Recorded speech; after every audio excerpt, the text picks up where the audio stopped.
Welcome back, mystery lovers. Today's case is going to keep you on the edge of your seat. The case of Rena Verk. Rena Verk had been born on March 10, 1983, in Saanich, British Columbia, Canada. Her family was of Indian origin, with her mother, Suman, having come from an Indian-Canadian family, and her father, Manjit, being an immigrant from India. Rena's parents had formerly been Hindus and had converted to Jehovah's religion. Rena struggled to fit in with her peers in the Saanich community, where Sikhism was popular among Indo-Canadians. Unfortunately, she was severely bullied at school due to her appearance and ethnic background, which set her apart from her predominantly white classmates. She was bullied due to her unusual appearance, being overweight and having brown skin. At home, Rena faced strict rules tied to her parents' religious beliefs, which were in stark contrast to her friends, who were starting to become independent. Her parents began to worry when they discovered her persistent bullying and feared it could negatively affect her mental health, potentially leading to depression. In May 1994, Rena's family moved to a new location, resulting in her transferring schools from Burnside Primary School. Her parents hoped this action would put an end to the bullying she initially experienced, and it seemed to be effective. Rena's mood improved, and she formed new friendships that brought her happiness. However, things took a turn for the worse when her new friends began to distance themselves from her, and the bullying began again. Rena graduated from elementary school in 1996 and began attending Coquitz Middle School. There, she met a new group of friends whom she considered cool kids. The group was famous for breaking the rules, drinking, and smoking, which represented the freedom that Rena desired, freedom from the strictness of her parents and their rules. Although she felt accepted by her new friends, her parents disapproved of her new relationships, leading Rena to become more rebellious. In 1996, when Rena was 13 years old, a friend suggested she leave home. The friend told her she could be adopted by telling the police that her parents had physically abused her. Rena took this advice and accused her parents of assault, but no charges were brought due to lack of evidence. Rena was taken away from her family and lived with her grandparents, who believed her story. However, things got worse when Rena falsely accused her father of sexually assaulting her, causing him extreme pain and suffering. In 1997, her father was arrested and sent to prison while awaiting trial for sexually assaulting Rena. Luckily, the charges against her father were dropped when Rena admitted that she had made up the entire story. Rena felt uncomfortable living with her grandparents, so she was placed in a foster home. There, she made friends and began imitating the behavior of those around her, including talking about gangs and even falsely claiming to be a member of one. However, Rena soon realized that living in a foster home was not as fun as she thought because she still had to follow rules and curfews. Finally, she apologized to her parents and returned home. However, her time with her parents had ended very quickly. Rena had left her parents' house again and stayed in a youth shelter. Over the next few months, she had bounced between her parents' home, foster care, and the youth shelter. This volatile situation reflected the challenges she had faced as a teenager trying to cope with her relationships with her parents, social workers, and government officials. Rena had yearned for acceptance and friendship, but her strict upbringing and overprotective parents had made her feel like an outcast among her peers. She had desperately wanted to fit in and had tried her best to gain their approval. Middle school had been the most confusing and emotionally challenging time of her life. Rena had sought recognition from those who had previously rejected her. Until she had received an invitation to a party on November 14, 1997, she had been delighted at the opportunity to interact with the popular kids. Rena's life had taken a turn during an overnight gathering with celebrities, which had initially taken place behind a school in Saanich. However, due to police intervention, the group had moved to Craigflower Bridge. The gathering had not gone as Rena had planned. At 10:40 p.m., Just 20 minutes before curfew, Rena had called her parents to say she was coming home. Unfortunately, this would be the last time Rena's parents would hear from her. At Craigflower Bridge, a group of teenagers had drunk alcohol and smoked marijuana. Later, another group of girls from the Shoreline 6 gang had targeted Rena without warning. They had assaulted her, burned her forehead with a lit cigarette, and tried to burn her hair. The attack had continued until a girl had intervened and ordered the others to stop. Rena had tried to escape and go home after the initial attack, but two teenagers, Kelly and Warren, had chased her. They had dragged Rena to the other side of the Craigflower Bridge, where the attack on her had continued. Kelly and Warren had punched and kicked her, then held her head underwater until she died. After Rena's death, the attackers had taken off her sweater and shoes and rolled her body into the water. Meanwhile, Rena's parents had become increasingly worried when she did not return home before curfew. They had initially thought she might be at her grandparents' house or a group home, but she had not been at either location. A friend had revealed that Rena was still at the party when the friend had left around 11 p.m. The next day, Rena's family had reported her missing, but the police had responded slowly due to her past history of running away. Rumors had spread among students at the local middle school about a brutal beating and a body found in the nearby gorge waterway. The group of teens involved, known as the Shoreline 6, had remained silent about the incident. However, a witness had eventually come forward to police, saying she had seen Kelly and Warren following Rena after the beating. It had taken a week for police to begin investigating Rena's disappearance after her family had reported her missing. Although many witnesses and teachers had heard rumors about the incident, no one had reported it to the police. It wasn't until a student had come forward as a witness that the police got involved. On November 21, 1997, Warren and Kelly had been arrested and charged with murder and aggravated assault. The members of the Shoreline 6 had initially remained anonymous due to protection under Canada's Young Offenders Act, and they had faced serious assault charges. A police helicopter had been dispatched to the Craigflower Bridge area on November 22, but no evidence had been discovered until a thorough search had been conducted on the ground. This search had eventually discovered a body hidden in the weeds, later confirmed to be the missing person, Rena Verk. The forensic pathologist had concluded that Rena's death was due to drowning. However, an autopsy had shown that she had also suffered severe head injuries, which could have led to death. Rena had been only 14 years old when she had passed away. The 6 girls involved in the attack on Rena had initially been charged at the youth court in February 1998. To protect their identities, their names were not being made public. 3 of the girls had pleaded guilty to assault causing bodily harm, while the remaining 3 had been found guilty of the same offense after a trial. They had received sentences ranging from 60 days of conditional release to 1 year in prison. Rena's murder had led to the prosecution of 2 individuals, Kelly and Warren, who had been charged with her murder. Due to the severity of the crime, they had been tried in adult court despite being underage. Warren Glowatsky had had a difficult childhood. His mother had been absent for much of his life due to her struggles with alcoholism. At the time of Rena's murder, he had been living with a friend after his father had moved to California without him.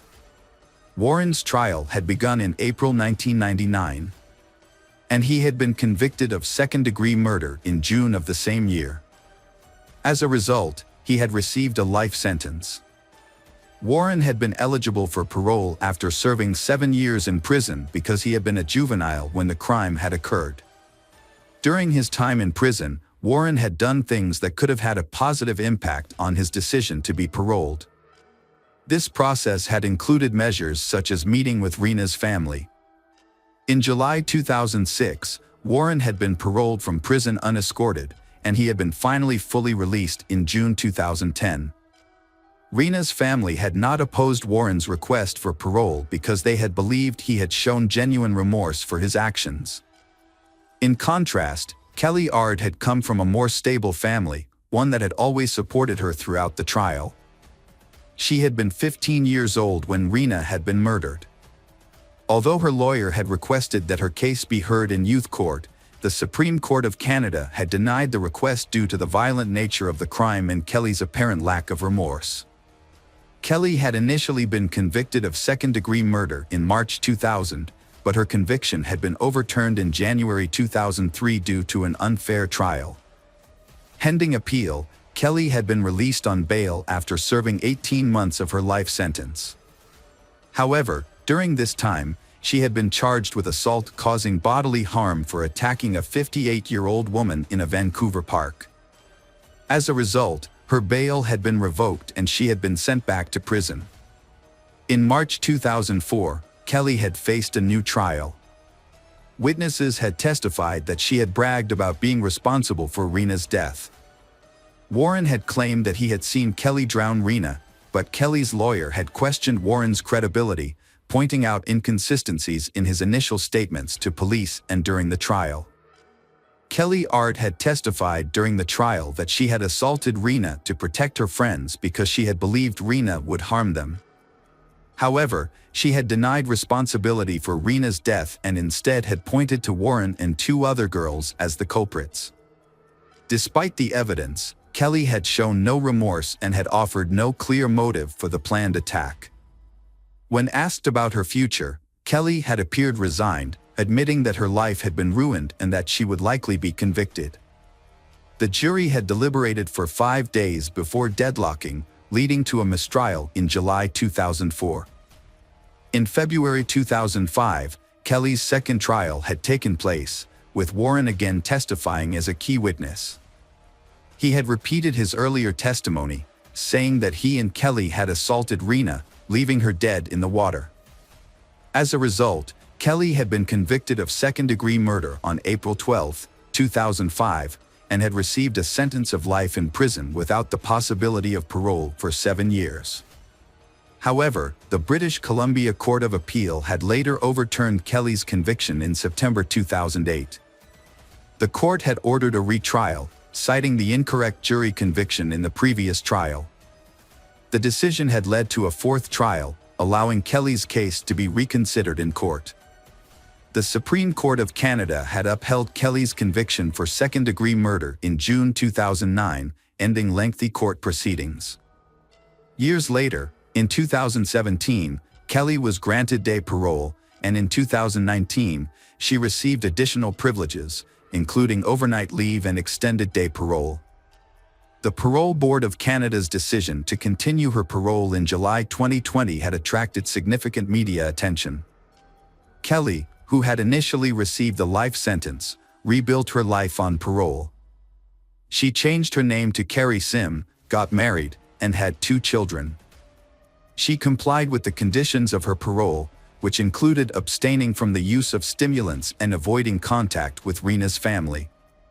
Despite the passage of time, the motives behind the teen's decision to attack and ultimately kill Rena remained unclear. One reason might have been revenge, as Rena had previously lived with the 2 girls involved in the assault. They had accused her of stealing phone books and spreading false rumors. Another girl claimed to have had a grudge against Rena for allegedly stealing her boyfriend in 2000. Rena's parents had sued the teens involved in her death, as had the British Columbia government and other parties. Rena's father explained that he wanted people to take responsibility for their actions, saying that society often failed to do so. Years later, in 2012, Rena's mother spoke out about her daughter's tragic death and the devastating effects of bullying on young people. She shared that dealing with the legal consequences of Rena's murder had left her deeply saddened. As the court cases progressed, she was finally fully feeling her loss. She was struggling more with her emotions and missed Rena even more. Rena's mother also expressed concern that bullying was becoming more severe and frequent rather than decreasing. She was shocked by the new ways young people were using technology, such as cyberbullying and texting, to harm their peers. These methods had not been available when Rena was killed, and her mother was devastated as the problem escalated. The murder of Rena Verk had led to a national debate about racism and bullying, especially among young girls. In the wake of Rena's death, Rena's parents took action to create positive change. They started anti-bullying campaigns and inclusion programs and worked with the government to implement anti-bullying measures in British Columbia schools. Rena's parents also shared their story with students, teachers, and law enforcement professionals to raise awareness about bullying. Their efforts paid off when the government introduced an anti-bullying program in schools across the province. In 2009, Rena's parents were recognized for their advocacy with the Anthony J. Hume Award of Excellence for their dedication to crime prevention and community safety. Rena Verk's life had been marked by hardships and challenges. Although she made some mistakes, it was understandable given the pressure to fit in.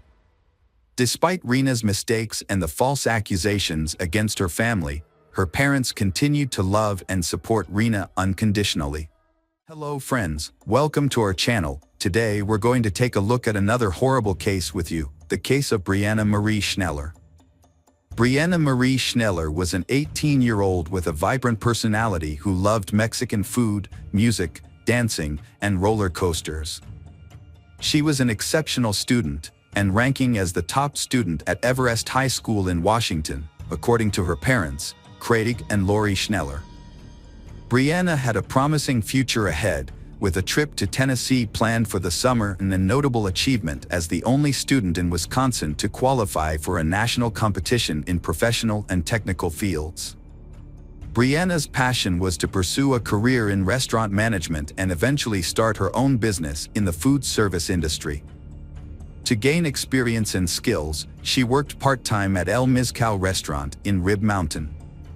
Those who knew her, including friends, colleagues, and customers, described her as kind and responsive.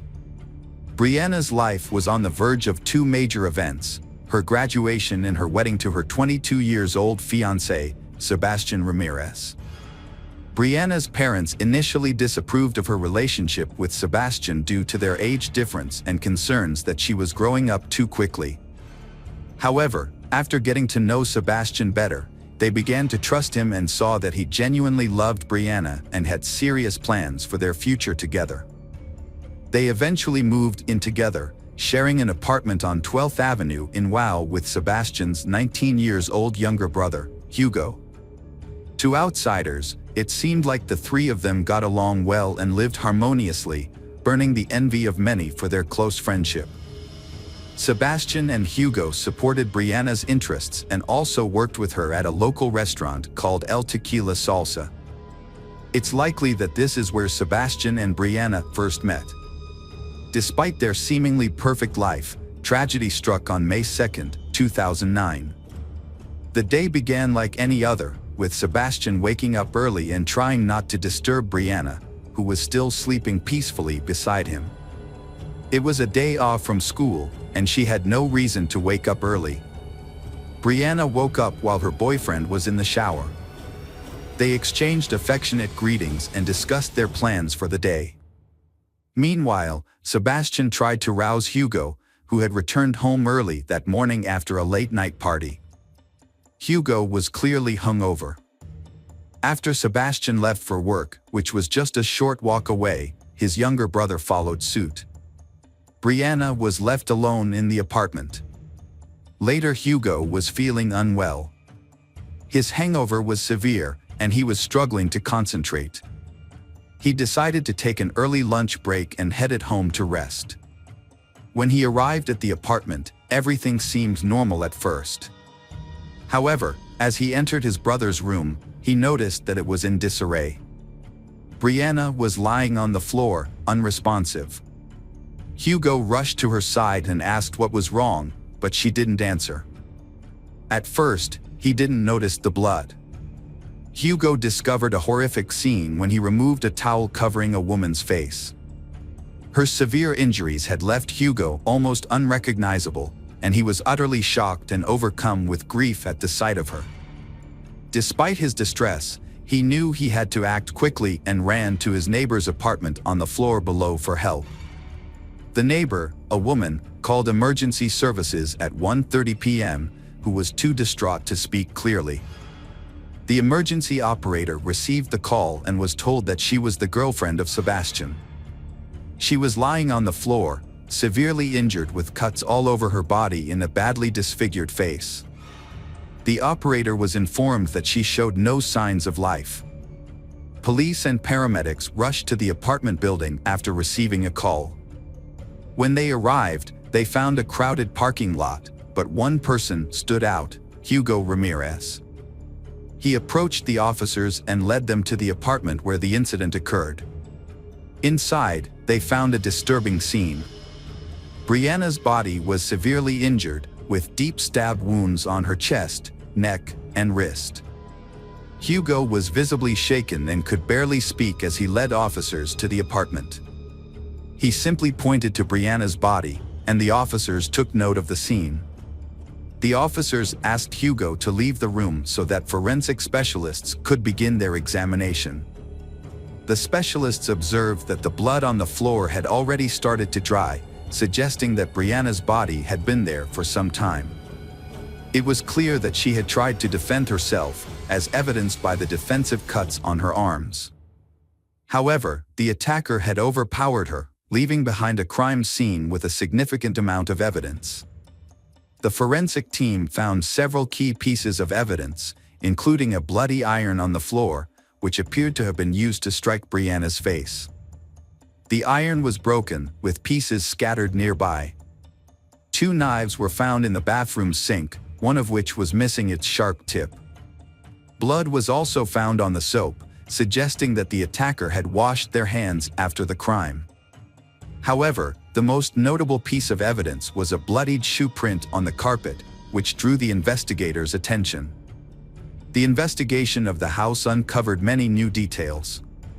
Notably, there were no signs of forced entry, suggesting that the victim may have known her attacker or that the perpetrator had a way to enter the apartment without breaking in. Additionally, a large sum of money was found scattered throughout the apartment, consisting of bills ranging from $1 to $20. According to Hugo, this money was comprised of tips they had accumulated at work, which were carelessly left lying around. At first glance, it appeared that nothing was missing from the apartment, indicating that the attack was not motivated by robbery. This theory was further supported by the discovery of a broken knife tip in the victim's body. The fact that the knife broke during the attack indicates that the perpetrator applied considerable force. It's crucial to grasp what may have motivated someone to hold such intense feelings of anger and aggression against she. Uncovering the cause of this brutal and unprecedented attack is crucial in shedding light on the matter. Craig and Laura Schneller anxiously waited at the police station, having heard that something terrible had happened at their daughter's home. Unfortunately, they had been unable to contact Brianna, and their hearts were heavy with worry. The officers had to tell the parents Brianna that their worst fears had come true. The news was devastating. Their daughter, Brianna, had passed away. The loss of a child is one of the greatest sorrows a parent can experience, and for the Schnellers, it was a life-altering moment. To confirm the identity, the authorities showed them photographs of Brianna, but only those that clearly showed her face, as some of the other images were too graphic. After confirming the tragic news, the Schnellers were in shock. With the help of a psychologist, they were able to compose themselves and answer questions from the police. They were eager to assist in the investigation and help catch the person responsible. The Schnellers provided as much information as they could about their daughter's life, but they insisted that she had no known enemies. They also revealed that Brianna's mother had been the last person she had spoken to that morning. Her mother, Craig, took Brianna's car to the repair shop and messaged her daughter around 10 a.m. to let her know. Brianna replied to the message. The investigation shows that the tragedy occurred at a point in time that was after they sent messages to each other and before Hugo's arrival. As part of their inquiry, detectives first interviewed the Ramirez brothers, Sebastian and Hugo, questioning them separately. Sebastian, Brianna's fiancé, stated that he woke up at 9:15 a.m., had a brief conversation with Brianna while getting ready for work, and then woke up his brother, Hugo. Around 10:15 a.m. Sebastian claimed he was already at the restaurant when he received a phone call informing him about the incident. Hugo's account corroborated Sebastian's, saying he left the house around 10:15 a.m., shortly after his brother. He returned home at 1:20 p.m. due to feeling unwell and wanting to rest. When Hugo found Brianna's body, his reported illness and fatigue vanished almost instantly. The events that followed were a daze. He was so shocked that he couldn't think clearly about how to respond. His mind went blank, and his hands shook uncontrollably, prompting him to seek help from a neighbor. The Ramirez brothers' accounts were believable, and their distress seemed authentic. Nevertheless, the police had seen convincing performances before, so they needed concrete evidence to confirm their innocence. It was possible that one of the brothers was involved in the crime, and the other was covering for him. To investigate this, detectives asked about their relationships with each other. Sebastian expressed his love for Brianna and his excitement for their upcoming wedding. Hugo was questioned about whether he had any issues with Brianna or if they had argued, but he denied it. Hugo also explained that while he found her attractive and charming, he had no romantic intentions towards her because he valued his good relationship with his brother and would never jeopardize his happiness. Brianna was like a sister to Hugo. And after hours of questioning, neither Hugo nor Sebastian raised any suspicions. The police took DNA samples from the brothers and allowed them to return home. To verify the brothers' alibis, detectives spoke with employees of El Tequila Salsa restaurant and reviewed the restaurant's security footage. The brothers' accounts checked out, and the possibility of a domestic-related crime was ruled out. The investigation continued, and the question remained, who could have committed such a heinous crime against an innocent young woman? Was there a predator lurking in the city who had been watching Brianna and waiting for the perfect moment to strike? The police considered this possibility as they analyzed the evidence. The autopsy results confirmed the police's initial suspicions. The sequence of events was reconstructed as follows. Brianna was first hit on the head with a blunt object, likely an iron, which caused a severe injury. The perpetrator then cut her throat and inflicted multiple stab wounds to her body. The attack was extremely violent, with so many wounds that even experts couldn't count them all. At least 2 of the injuries were fatal. DNA from an unknown source was found under Brianna's fingernails, indicating that she struggled and resisted her attacker. Initial reports that nothing was missing from Brianna's home were later found to be incorrect. Brianna's phone had actually been taken, and Sebastian was the one who discovered its loss and informed the detectives. This new information became a crucial lead in the investigation. The police learned from the phone provider that the phone was still active and obtained its location. Surprisingly, the phone was found to be nearby, specifically on the premises of the restaurant where Sebastian and Hugo worked. This revelation added complexity to the case, given the brothers' solid alibi and the suspicious circumstances surrounding the missing phone. The detectives rushed to the location and found that the phone's coordinates led them to the parking lot of a shopping center that housed the restaurant. A search of the area revealed that the phone was likely in one of the trash bins. After a brief search, a plastic takeout bag with the logo of El Tequila Salsa was found in a container. Inside the bag were the victim's phone, 2 mismatched gloves, and a pair of women's underwear. One of the gloves had a blood stain. The bag and its contents were sent to the lab for further analysis, which could potentially yield fingerprints or DNA from the perpetrator.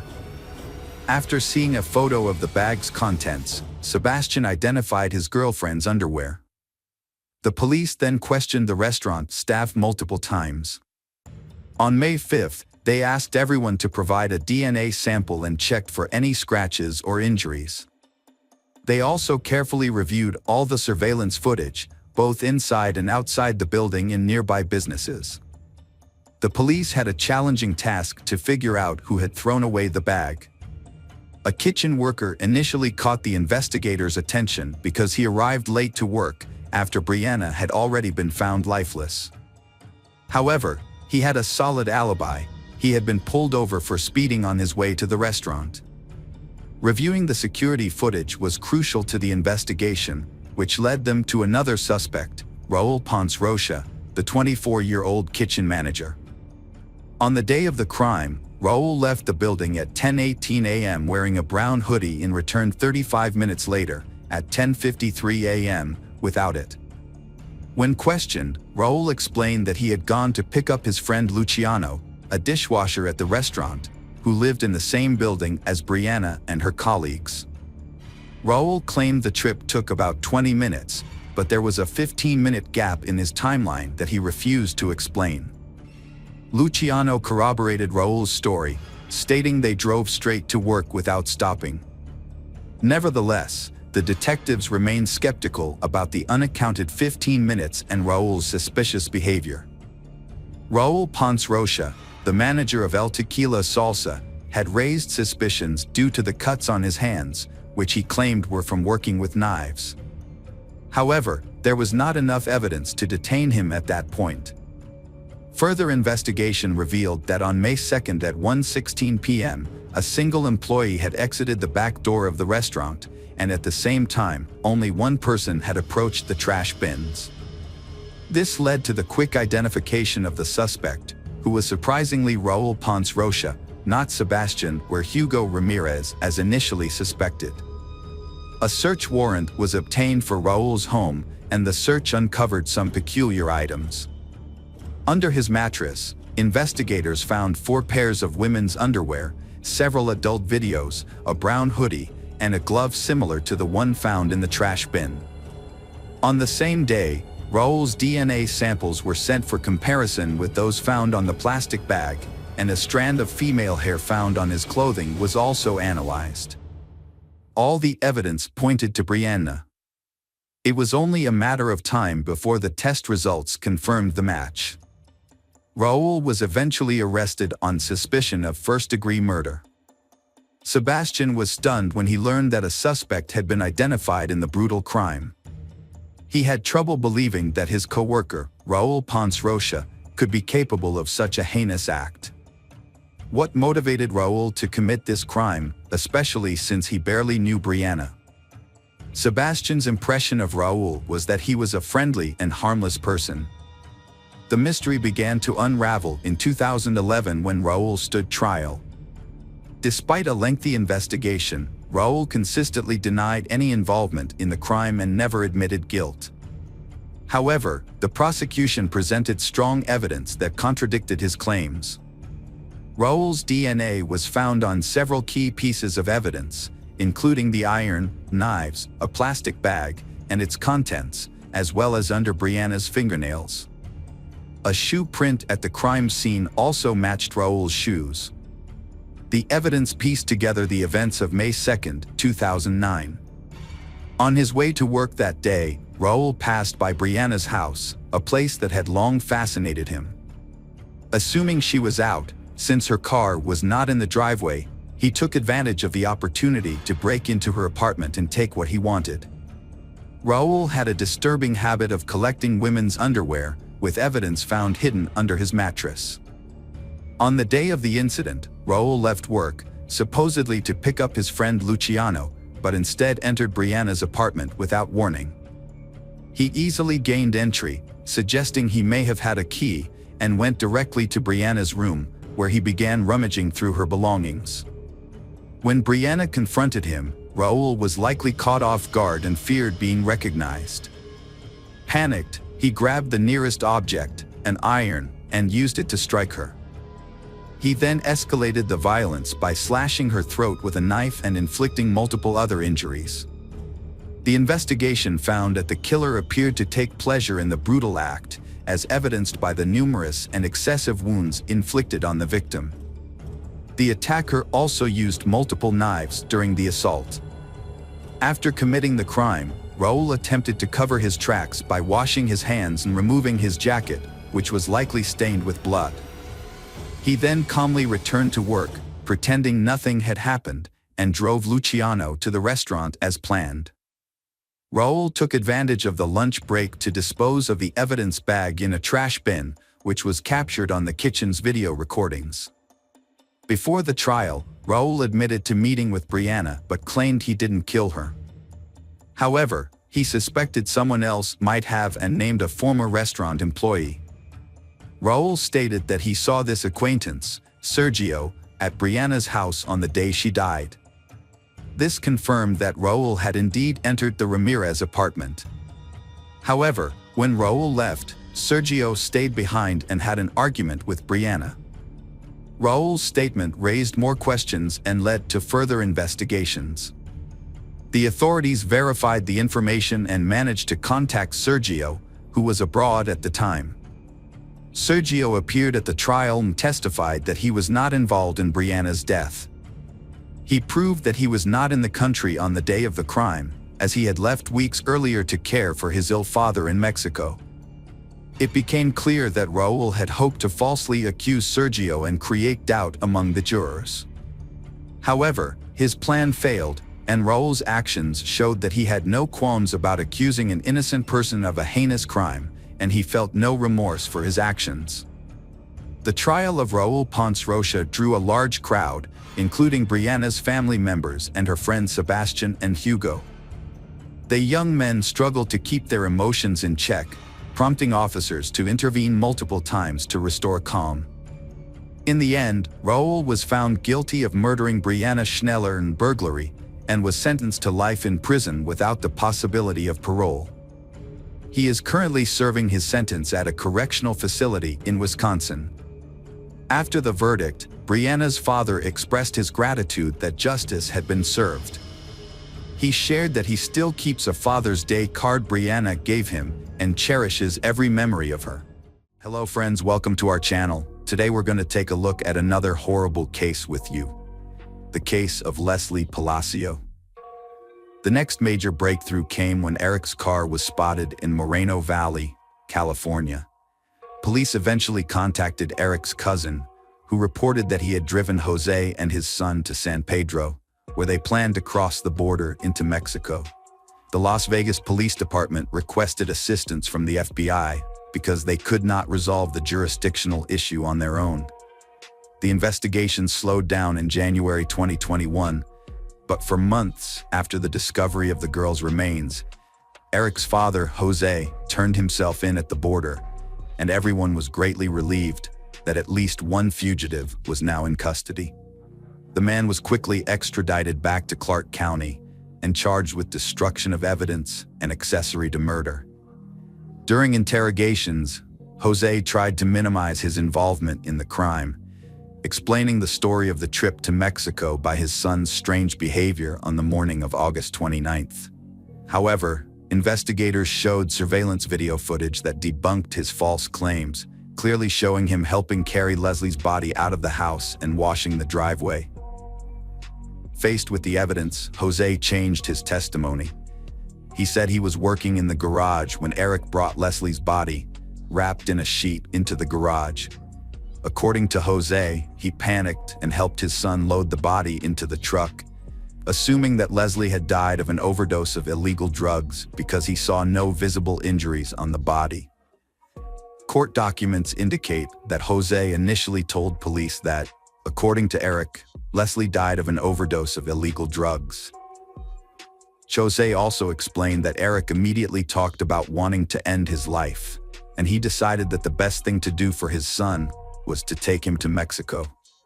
When investigators asked Jose for Eric's current whereabouts, he explained that as soon as the two of them entered Mexico and boarded the bus was searched by Mexican authorities. He and his son got scared and decided to split up, thinking that apart, it would be harder for the authorities to find them. For this reason, he would love to help the investigation, but has absolutely no idea where his son might be. On June 18, 2021, Jose formally pleaded guilty to destruction of evidence and accessory to murder. Despite the horrific characteristics of his crimes, Jose was sentenced to only 2 years in the Clark County Detention Center, causing shock and dismay in the community. The Palcio family was shocked and outraged by Jose's lenient sentence, which they felt was unjust. During the pandemonium, Jose joined the court proceedings virtually, while Leslie's family and friends attended in person. They urged the judge to impose a harsher sentence, arguing that 2 years was not enough for an accessory to murder who helped dispose of the body and hid the perpetrator. Jose pleaded guilty and tried to apologize to the Palcio family, saying his love for his son outweighed him.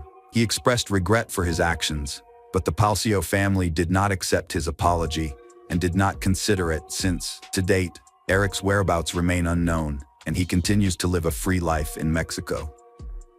Jose was released on April 28, 2022. Ofalia Markarian, the attorney and representative of the Palcio family, commented that she is absolutely furious and that this is simply unfair. Not only is the main suspect not in custody, but the one who was involved in covering up the murder is back in custody after serving only 8 months and 15 days over the past 3 years. The Palcio family has never gotten justice, and Leslie's story highlights the flaws in the justice system and raises questions about fairness in dealing with serious crimes. The Palcio family is determined to fight to change the law in Nevada because they believe that whoever was involved in the murder should receive a longer prison sentence than 2 years. They hope that the perpetrator will be found and prosecuted in the United States, where he will be charged and given the punishment he deserves. Ofalia Markarian is directly reaching out to those who may know of Eric's whereabouts in Mexico, and in every media interview she calls for the Palcio family to be given a small measure of justice. Leslie's discovery of her calling was unexpected, but she soon became an integral part of the team. Her colleagues regarded her as a responsible, professional lab technician and a warm, responsive person. While her duties involved conducting various analyses and tests, Leslie saw her role as more than just fulfilling duties. She was driven to make the testing process as comfortable as possible for patients. Her caring and patient nature created an atmosphere of trust, putting even the most apprehensive individuals at ease.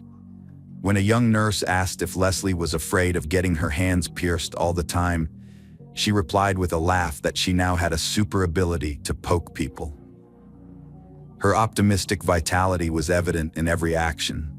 By all accounts, Leslie had the unique potential to become a sought-after specialist in medical laboratory diagnostics, and she would have, if not for a dramatic turn of events.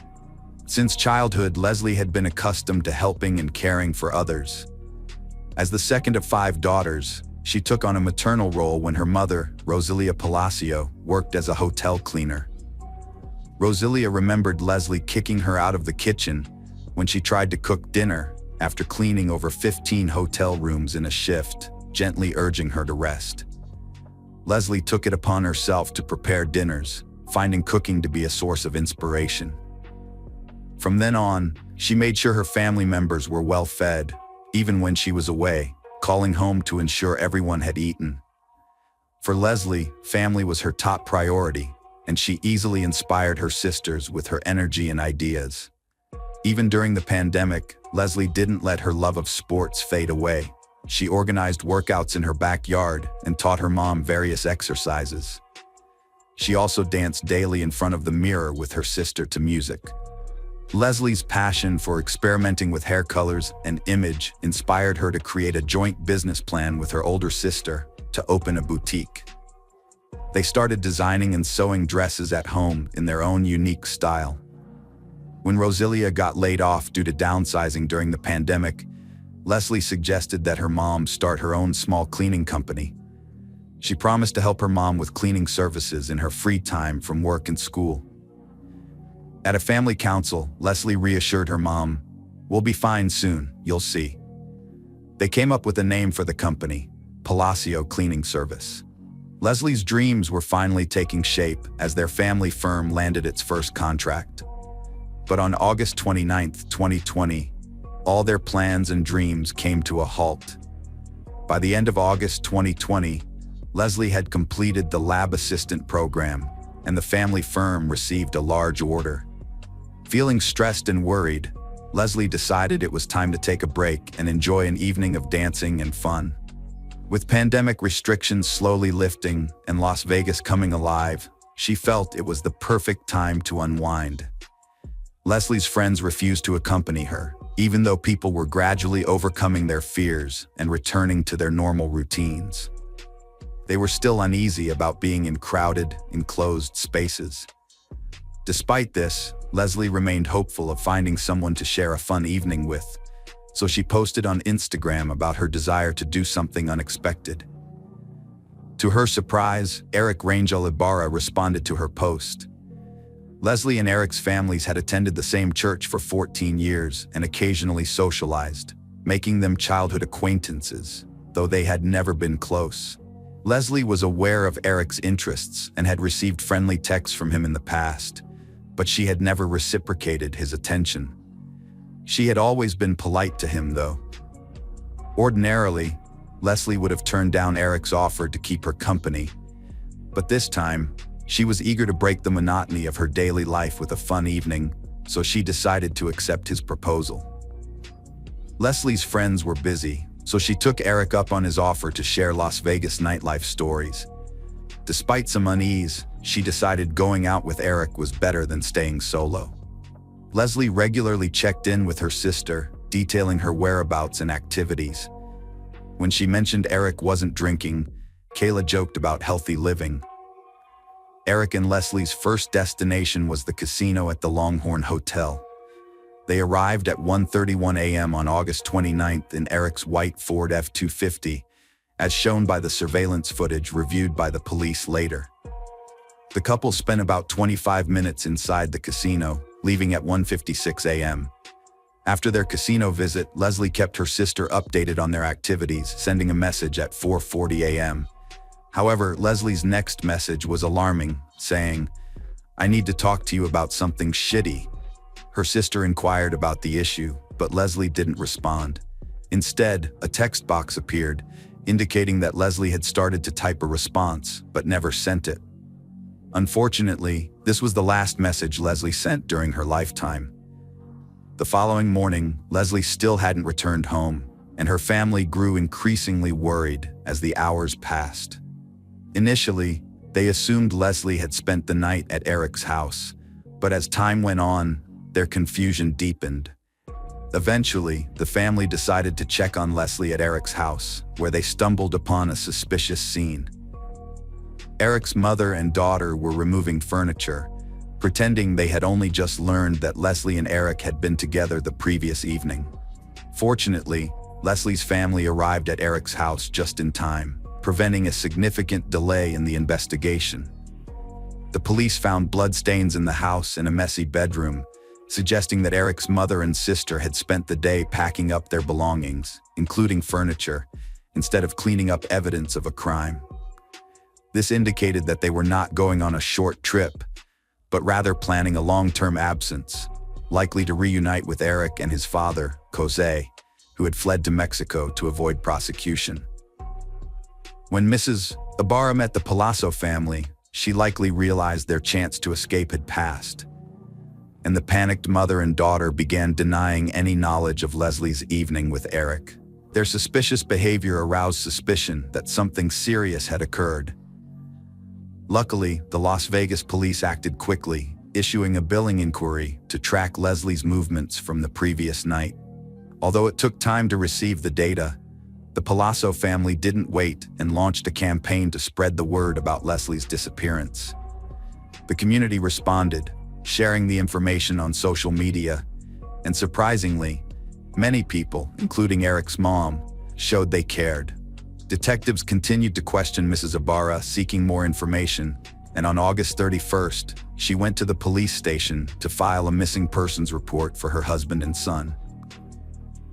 Mrs. Ibarra claimed that her son, Eric, had left their home late on the evening of August 28th, returning the next morning, behaving strangely.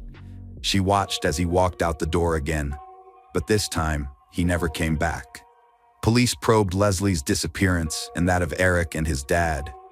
The Las Vegas police joined the case, searching for clues. Detectives canvassed the neighborhood, seeking surveillance cameras. They found cameras at a house opposite Jose Barr's home, which might yield crucial evidence. They also obtained billing records, tracking Leslie's movements on August 29th, shedding light on the mystery. Detectives discovered that the couple visited a casino and then went to a grill bar, arriving around 2:15 a.m. Leslie's cell phone was left behind at the bar, and records show that she left the establishment around 5:50 a.m. Shortly after, at 6:05 a.m., neighborhood cameras captured Eric's car pulling up to their family home. The footage clearly showed that Leslie was heavily intoxicated as Eric assisted her out of the car and into the house. Later at 7:25 a.m., Eric and his father Jose were seen carrying Leslie's body, wrapped in a sheet, out of the house and placing it in the trunk of the car. Eric then drove away, while Jose hosed down the driveway to their house. This suggested that Eric and Jose were not missing persons, but rather fugitives trying to avoid justice. After reviewing the footage, police obtained a search warrant for Eric's home, leading to the discovery of additional evidence indicating that Leslie did not leave the house voluntarily. The house had been cleaned with strong cleaning products in an attempt to conceal evidence, and latex gloves and trash bags were also found. Furthermore, traces of blood were discovered on the floor and bed in Eric's room, strongly suggesting an assault. Without DNA testing, it was evident to investigators that the blood belonged to Leslie. From that point on, the search for Leslie Palau focused on finding her body. Meanwhile, Eric and Jose were reported missing, and investigators worked to identify suspects. The Palacio family, shaken by the events, also took action. Roselia, Leslie's mother, reached out to the church community for help in searching for her daughter's body. As a result, search volunteers, flyers, and posters featuring Leslie's photo and images of Eric and Jose began circulating on social media, in newspapers, and on street poles. The family appealed to the public to assist in finding the two men involved in Leslie's death. The first significant breakthrough in the investigation came when a license plate reader detected Eric's car just 6 miles from his home at 10 a.m., about 4 hours after Leslie's alleged murder. This discovery led investigators to believe that the body might be hidden within a 4-hour drive from Eric's home, possibly on the Nevada-Arizona border or in the Charleston Peak area. This was still a vast region, and detectives were eager for any additional information that could help them pinpoint a more specific location. Once again, luck was on their side when a gas station 40 miles north of Las Vegas captured footage of Eric's car pulling off the highway toward the Valley of Fire National Park. 20 minutes later, the car reappeared with muddy tires. This discovery narrowed the search area and indicated that the body was likely to be found within 20 miles of the gas station. The presence of mud on the tires suggested that Eric had driven off the road at some point. Detectives searched the area, and on September 9th, during a second search, they found Leslie Palau's body hidden behind a bush. News outlets immediately broke the story. The body of 22-year-old Leslie Palacio had been found near the Valley of Fire 11 days after she went missing. A reporter joined the broadcast providing additional details about the prime suspect, 25-year-old Eric Rangel Ibarra. The Valley of Fire, where the body was found, is known for its extremely hot climate, which led to rapid decomposition of the remains. As a result, forensic experts were unable to determine the exact cause of death. Locals were horrified and fearful after Leslie's death, with some becoming too afraid to venture outside due to the constant thoughts of the notorious criminals involved in the murder. The day after Leslie's body was found, September 10th, a large crowd comprising friends, relatives, neighbors, and local residents gathered to pay their respects to her memory. They took the candles used in the nightly vigil and placed them in front of her house, expressing their desire for the perpetrator to face justice for his heinous act. At this point, The quest for justice was far from over. A major breakthrough in the case came when Eric's car was spotted in Moreno Valley, California. This led police to contact Eric's cousin, who revealed that he had driven Jose and his son to San Pedro, where they intended to cross the border into Mexico. The Las Vegas Police Department requested the FBI's assistance due to jurisdictional issues they couldn't resolve on their own. Although the investigation slowed down in January 2021, there was a significant development months after the girls' remains were discovered. Eric's father, Jose, turned himself in at the border, bringing relief that at least one fugitive was now in custody. Jose was quickly extradited back to Clark County, where he was charged with destroying evidence and being an accessory to murder.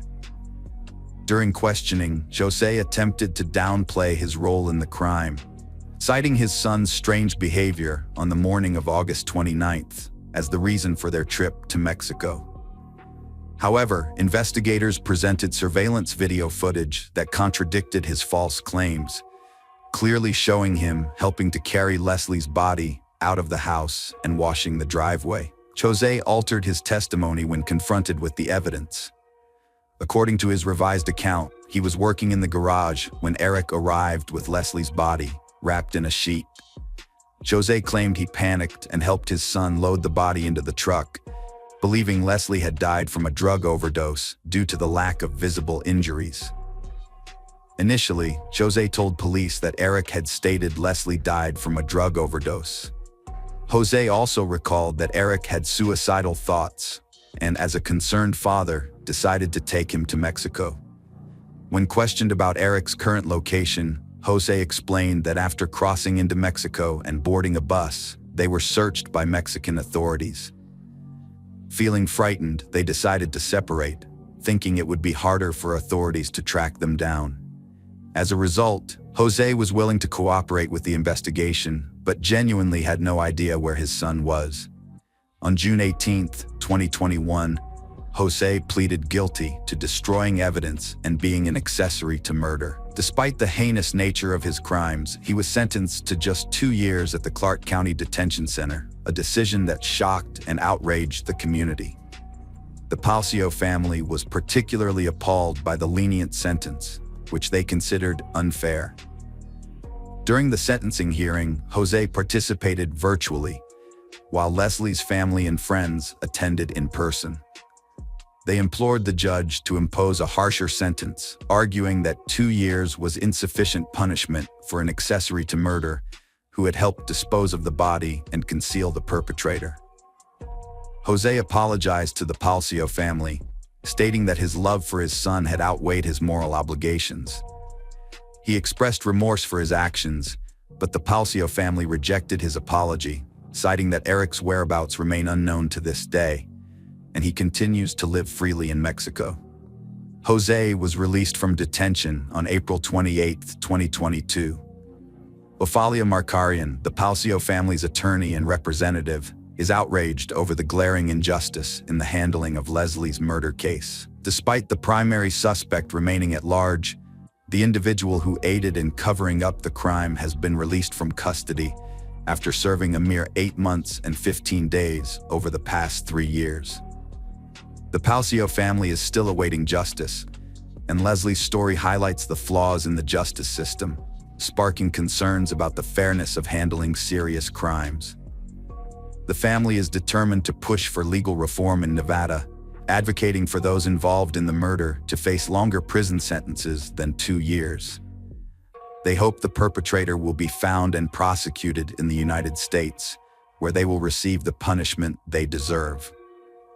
Through media interviews, Ofalia Markarian is making a direct appeal to anyone with information about Eric's whereabouts in Mexico, urging them to come forward so the Palcio family can finally receive some measure of justice.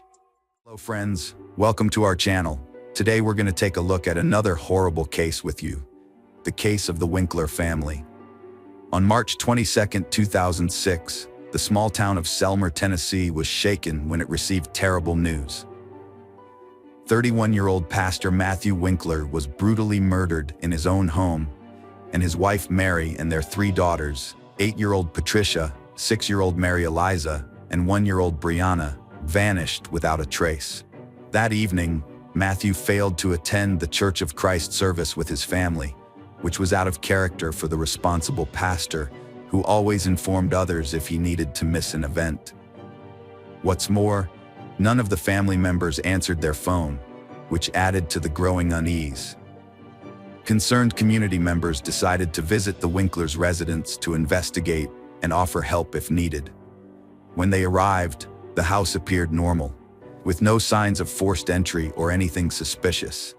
Inside, lights were on in several rooms, and a television was playing loudly in one room, giving the impression that the family was simply busy with their daily activities. The front door was locked, and despite knocking, no one responded. Phone calls also went unanswered. Through the curtained windows, it was impossible to determine if anyone was inside or what was happening.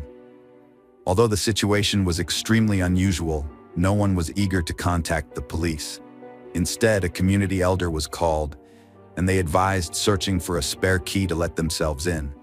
An hour and a half later, community members finally entered the house and discovered an unsettling scene. Everything inside was in order, with no signs of intrusion, but the owners were missing. The scene seemed normal until they entered the master bedroom, where they found the pastor's lifeless body lying on the floor in a pool of blood. A massive gunshot wound in his back had caused blood to spatter everywhere, and dried blood foam covered his face. The body had already gone cold and stiff, indicating that Matthew had likely been killed that morning, as he was still dressed in his pajamas. The police conducted a forensic examination of the body and determined that the pastor was killed by a single shot to the back from a large caliber weapon. He died shortly after being wounded due to massive blood loss and was unable to call for help. It was impossible to establish whether any strangers were in the house at the time of the murder, as the people who arrived before the police had destroyed all evidence. The crime scene was unusual, and those who could provide information about what happened had disappeared. The fate of the pastor's wife and daughters remained unknown. The police suspected that they might have been kidnapped or also killed. In addition, the family minivan, a Winkler, was missing from the garage. A massive search was launched, and the state issued a yellow alert, which meant that children were missing. All citizens were asked to be vigilant and assist in the search. Matthew Brian Winkler was born on November 21, 1974, in Henderson, Tennessee, a picturesque country town. As the youngest of 3 sons, he grew up with his brothers James and Daniel in a conservative Christian family. Their parents, Dan and Diane Winkler, were very religious and raised their sons in a strict and obedient environment. Notably, Matthew followed in the footsteps of his ancestors, becoming a minister in the 5th generation. His father, great-uncle Michael, grandfather Wendell, great-grandfather Merlin Winkler, and great-great-grandfather Merlin Paul Winkler Sr. were all preachers of the gospel at some point. His father, who ran the local preachers' school, was a respected and influential figure in their hometown. The Winkler brothers attended Sunday school and actively participated in church activities during their younger years. In high school, Matthew showed a serious interest in soccer, and everyone who saw him play noted his talent, predicting he could become an outstanding athlete of world renown. However, he later decided to sacrifice a promising sports career in favor of Bible study and church ministry. After completing school, Matthew's family lived in Austin, a small city in Texas. Although he was a creative person with a strong charisma, he did not have any exceptional academic achievements to his credit. After graduating from high school, he enrolled in Freed-Hardeman College and completed his studies successfully. While pursuing his college education, Matthew also started his ministerial career under his father's guidance. He served as the youth minister at the Central Church of Christ in McMinnville. Later, he was appointed to the preaching position at the 4th Street Church of Christ in Selmer, Tennessee. Mary Carol Winkler was born in 1973 in Tennessee to a deeply religious family. Her sister Patricia, born premature, suffered from cerebral palsy, epilepsy, and mental retardation. Despite her condition, Mary was very close to Patricia, caring for her with kindness. Tragedy struck in 1987 when Patricia died in a bathtub after an epileptic seizure. Mary was devastated, blaming herself for not being there to prevent it. Teachers were concerned about Mary's well-being due to her deplorable state, so they sent her to see the school psychologist, who provided her with help. However, when her father found out, he caused a scene and prohibited his daughter from continuing the sessions, insisting that family issues should only be discussed within the family. In reality, Mary never received genuine emotional support from her parents. As a result, Mary grew up to be modest and extremely shy, always trying to avoid conflicts. After the tragic death of her little sister, Mary became withdrawn. Because her father refused to let her seek professional help, the unresolved trauma accumulated over the years, ultimately leading to severe psychological problems. Following Patricia's death, Mary's parents decided to adopt Charlotte, a young girl from a troubled and large family. Soon, they were also granted custody of Charlotte's two brothers and sister, and the siblings were reunited in their new home. Mary, once again, took on the role of the older sister, caring for the younger children and assisting her mother. Matthew and Mary Winkler met shortly after Matthew's high school graduation. Despite his popularity among girls, due to his athletic build and handsome features, Matthew's strict religious upbringing kept him from getting too caught up in romantic entanglements. They quickly developed a strong connection, which soon blossomed into a deep love for each other. This was the first intense emotional experience for both of them, and after a few months, they introduced each other to their parents. With their parents' blessing, they began making wedding plans. They tied the knot in April 1994. When their first child, Patricia, was born, Matthew was still in college and had to take a temporary break from his studies. He got a job at a construction site, but didn't last long due to his inability to cope with the physical demands. During this period, Matthew's volatile personality began to emerge. He would often get irritable and angry over small things, and sometimes struggled to control his temper. However, Mary chose not to complain or share their family issues with others. As a meek and obedient young woman, raised in a patriarchal environment, she followed her husband's lead in every aspect. At first, Mary's family lived close to her parents' house, allowing her to visit them often. However, Mrs. Freeman, Mary's mother, was soon diagnosed with cancer, which progressed rapidly and took her life within a few months. This was another devastating blow for Mary, who was left to care for her younger siblings. To make matters worse, Mary was pregnant again at the time. Shortly after giving birth to her second daughter, the family relocated to a new city, where they purchased a small house of their own. After the move, Mary became fully devoted to caring for her newborn, and as a result, her relationships with her father and younger siblings began to deteriorate as they required constant attention. Furthermore, Mary struggled with severe postpartum depression. Everyone familiar with the Winkler family noticed Mary's peculiarities. She was introverted and even socially anxious, avoiding interaction with others. Forming new connections, let alone friendships, was a struggle for her. Her mood would shift frequently, and she was prone to melancholy, with even the smallest thing capable of moving her to tears. As Matthew's pastor career advanced, Mary became increasingly withdrawn. The situation grew more complicated when she became pregnant again, only to learn months later that the fetus had died. This devastating news deeply disturbed Mary, who had been eagerly anticipating the child and dreaming of a large, loving family. It took 2 years for her to see the long-awaited positive pregnancy test, and her joy was overwhelming. However, this time around, Mary concealed her pregnancy for a long time, as if fearful of something. Mrs. Winkler's strange behavior stemmed from childhood trauma and an unhealthy upbringing. Her husband, the family head, was authoritarian, demanding obedience. Behind the facade of a perfect couple, he was violent, often yelling at her without reason. The rumors of the pastor's cruelty spread after Mary appeared with a black eye.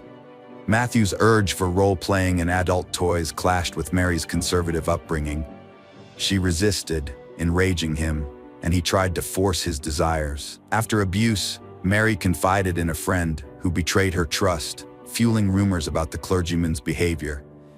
Matthew was denied a church leadership promotion and forced to step down from teaching Sunday school due to unfavorable rumors about his personal preferences. His family had to relocate to a new city, where they started fresh. In Selmer, Matthew became a pastor again and his wife took a part-time job. Despite challenges, they earned the admiration and respect of their community, seen as an exemplary couple and model family. The Winkler family and their neighbors became close friends, often visiting and sharing holidays. Months before the tragedy, Mary bragged about her husband buying a gun for self-defense and taking her to the shooting range. She learned quickly and accurately hit targets. It came out that the Winklers already had guns at home, bought by the pastor for self-defense, which puzzled the guests since they lived in a peaceful town with no enemies. After another move, the couple's financial situation became precarious. Mary sought out various part-time jobs and decided to pursue a medical degree, aiming to work in a clinic and help children in need. However, she soon turned to financial fraud to improve their family's financial standing. Mary later claimed she didn't realize her actions were illegal and intended to pay back the money once she got back on her feet. What Mary did is commonly known as artificially inflating account balances. She received checks from unknown sources, deposited them into a joint bank account with her husband, and then changed the account address so that all communications would be sent there. The total amount of checks received was nearly $177,000, which raised suspicions among bank employees. They invited the couple to the bank branch to clarify the situation, but the Winklers never showed up, further fueling suspicion. Although it was assumed that Matthew was unaware of his wife's actions after his death, Mary tried to convince the court that the fraud was his idea and that he had forced her to make shady transactions while he remained in the background to avoid detection. Mary's disappearance sparks suspicion. Her family's in danger after her husband's murder, and she's initially seen as a victim. But after neighbors' accounts and fraud evidence, she becomes the prime suspect. Authorities must find her, her kids, and the family car to ensure their safety. They're tracing her bank transactions and cell phone signal. Mary was discovered the following day in an Alabama resort town, where she was enjoying quality time with her children at a local amusement park. Apparently, she had planned a special day for them, aware that her impending imprisonment would separate her from her daughters for an extended period. Upon being taken to the police station to provide statements, they recounted a consistent and confident narrative. They claimed that intruders had broken into their home, assaulting their father, and their mother had armed herself to protect them. According to the girls, they were then forced to flee for their safety. Their father was still alive and in the hospital, and they were about to visit him. However, Patricia and Maria Eliza did not witness the events that unfolded in the house. All they knew was that they heard a gunshot, caught a glimpse of their father lying on the floor, and then their mother quickly got them into the car and they drove away. Mary soon began to confess, but claimed she couldn't recall the exact sequence of events due to a temporary memory lapse. According to her, her husband had been abusing her for years, humiliating her and pressuring her into intimate acts that went against her wishes. Mary maintained that it was he who had initiated the financial fraud she had committed. Matthew was known for demanding absolute obedience, had a short temper, and had a history of physical violence, as confirmed by his secretary at his previous job. The woman had frequently witnessed the pastor belittle his wife, who would carefully bring him lunch to church, only to be met with dissatisfaction. The evening before the tragic event, a scandal erupted in the family, prompting the couple to sleep in separate rooms. Mary was distraught, crying throughout the night, and in the morning, she found herself holding a loaded shotgun, which her husband habitually kept at the ready. She entered Matthew's room, where she shot him in the back while he lay in bed. Matthew collapsed to the floor, bloodied foam emanating from his mouth and nose. According to Mary, as her husband lay dying, he whispered, "Why?" To which she responded, "I'm sorry, I'm so sorry." Mary then gathered her daughters and fled the house, leaving her husband, who, as experts later determined, tried to reach for the phone to call for help, but lacked the strength to do so. The murder weapon was later discovered in the trunk of the car in which Mary escaped with the children. However, at the trial, Mary was unable to explain why she had taken the gun with her. The role-playing costumes found in their home were presented as evidence of the pastor's emotional abuse and humiliation of his wife. When Mary saw them, she turned pale and then became hysterical. Despite her inconsistent testimony, the court ultimately believed that Mary Winkler was the victim of domestic abuse and that the murder was a culmination of years of anger, resentment, and pain. However, this did not excuse her from taking responsibility for her actions. In April 2007, the court finally delivered its verdict in this complex case. Mary was found guilty of involuntary manslaughter, but the sentence sparked controversy due to her questionable mental state. Initially, she was expected to serve at least 6 years in prison, but ultimately received a sentence of less than a year. During her sentence, she spent 2 months in a psychiatric hospital where doctors assessed her ability to regain custody of her children. Upon her release in the summer of 2008, Mary was granted sole custody of her daughters, who had been living with their paternal grandparents. Matthew's parents were outraged, believing that Mary had deliberately killed their son and received a lenient sentence. They felt she should not have been given custody of the girls, but all their attempts to appeal the decision failed. The fraud case was never brought to trial because the bank failed to file formal charges, and as a result, the matter was completely dropped. Hello friends, welcome to our channel. Today we're going to take a look at another horrible case with you. The case of Lisa Harnum. Lisa Cecilia Harnum was born on June 12, 1981, in the Toronto suburbs of Canada as the second child in her family. She was raised alongside her older brother Jason, with whom she has always been very close. Their single mother, Joanna, brought them up independently. Since their father left the family when they were very young and played no further role in their lives, Lisa and her brother had no memories of him. From an early age, Lisa grew up to be an active and purposeful girl. She participated in sports with her brother, attended martial arts classes, and enjoyed playing soccer and volleyball. However, her true passion was ballet, which she practiced at the dance studio for several hours daily. As a tall and slender child, Lisa's professional ballet training required a strict diet, which unfortunately had a detrimental effect on her growing body. During adolescence, Lisa developed anorexia as a result of her eating disorders. For a long time, she kept her problem hidden, believing she could overcome it alone.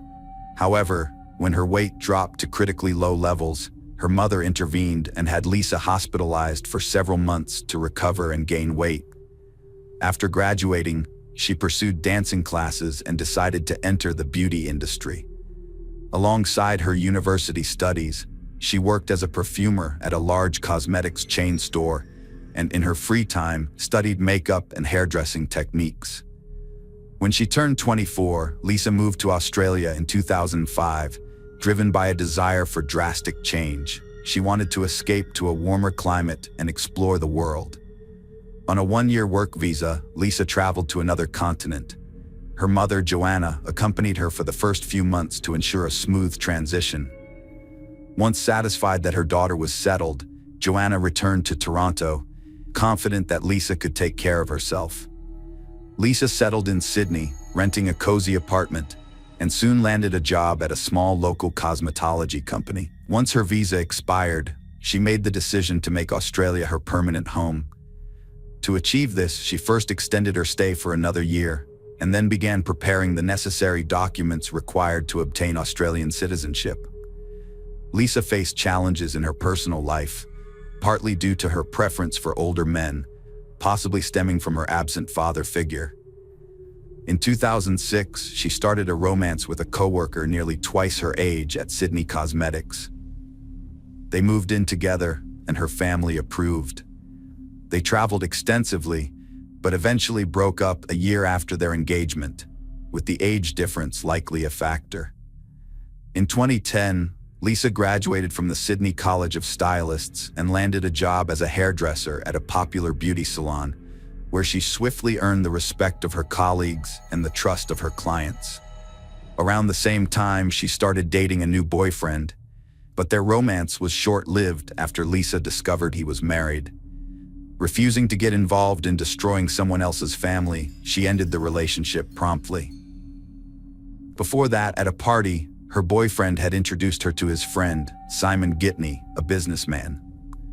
This chance encounter would ultimately prove disastrous for Lisa. Born in December 1973 in Maryland, Simon Gitney came from a large, religious family of Lebanese immigrants. Raised alongside 5 siblings in a strict, obedient household, Simon struggled to control his emotions and anger from a young age. He was possessive, intolerant of rejection, and prone to violent outbursts, which eventually led to serious legal troubles. At 18, Simon Gitney was first incarcerated for harassing his ex-girlfriend at her workplace. The store owner intervened, but Simon returned with friends, assaulted the owner, and was subsequently arrested. Due to good behavior, he only served a few months before being released on bail. 3 years later, Simon was arrested again, this time for theft. He resisted arrest, engaged in a violent struggle, and bit off a policeman's earlobe. Although he faced a severe prison sentence, the pastor of the Lebanese Christian church, which his family belonged to, intervened on his behalf. As a result, Simon served only a year and a half in prison. In 2000, Simon was arrested for drugs. He served 2 years of a 4-year sentence. After his release, Simon transformed his life. He co-founded a luxury shoe business, invested in real estate and a premium car, and hid his criminal past from others. Simon and Lisa exchanged numbers at a party and started chatting. When Lisa complained about her living situation, Simon offered her a free room in his apartment while she looked for a new place. Despite her mom's concerns, Lisa moved in, thinking Simon might be gay due to his appearance and piercings. They lived separately for months, but grew closer over time, and a romance blossomed. Simon, 37, and Lisa, 28, were a couple. To Lisa, Simon seemed like a charming prince from a fairy tale. He was outgoing, cheerful, and lavished his love with gifts and surprises. They went everywhere together, including the elite sports club, which Simon had been attending for years. Lisa thought she had found her soulmate and would live happily ever after with him. She couldn't stop talking about him to her mom, brother, and friends, unaware that their fairy tale was about to come to an end. Simon's behavior changed 6 months in, but Lisa didn't notice. He distanced her from friends and family, erased her boundaries, and tried to control her views and tastes. He convinced her to quit her job at a beauty salon where she was happy by throwing a scene and forcing her resignation. A month and a half after that, the couple relocated to a luxurious 15th-floor apartment in an elite residential complex. Unbeknownst to Lisa, the apartment was heavily equipped with hidden surveillance cameras. Simon gifted Lisa an expensive smartphone and laptop, pre-installed with spyware that enabled him to monitor her messages, emails, and calls, as well as track her every move. He also gained access to her social media accounts, giving him the power to delete friends, posts, and photos at will. Catani's control over Lisa's life intensified daily, but he cleverly made it seem as though Lisa was voluntarily complying with his demands. He had invaded every aspect of her life, eliminating any semblance of privacy. Catani dictated Lisa's appearance, forbidding her from wearing makeup, claiming it made her look tacky, and instead bought her dull gray and black clothing, discarding her old outfits as too revealing. He restricted her movements, only allowing her to leave the apartment accompanied by him, and solely visiting places of his choice. He even banned her from going to the gym, instead purchasing expensive exercise machines, citing that she could now work out from home. Lisa's social media friend lists were shrinking daily, and Ghani finally convinced her to delete her accounts. With no friends left in real life, all her contacts and calls were closely monitored by Simon, who only allowed her to communicate with her mother and brother.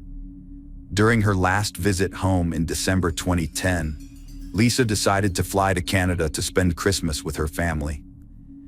Simon had planned to accompany her, but his urgent business matters prevented him from doing so. Despite initial reservations, he eventually agreed to let her travel alone, provided she adhered to his strict rules and conditions. When Lisa arrived, Jason and Joanna were astonished by the drastic changes they saw in her. She was a shadow of her former bright and cheerful self, now devoid of makeup, with her luxurious hair hidden under a headdress and dressed in unflattering all-black attire. However, it was the internal changes that were truly alarming. Lisa would flinch at every phone ring, instantly grabbing the receiver, as per Simon's instruction to answer calls immediately, regardless of the time or her activities. During her stay at her mother's house, Lisa refused to see friends and rarely ventured out. Joanna was shocked by her daughter Lisa's behavior and decided to talk to her. Lisa broke down, revealing that Simon controls her life, tracking her every move and restricting her freedom. He doesn't let her work, see friends, or pursue hobbies.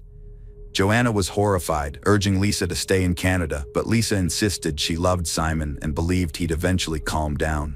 Despite her family's pleas to stay, Lisa decided to move back to Australia to be with Simon, disregarding their warnings that the relationship was unhealthy. She reassured her mother that everything would be fine, saying Simon loved her and wouldn't harm her. However, after her return, the situation deteriorated significantly. Simon restricted her from leaving the apartment, and when they went out together, he demanded that she keep her eyes fixed on her feet, avoiding eye contact with other men.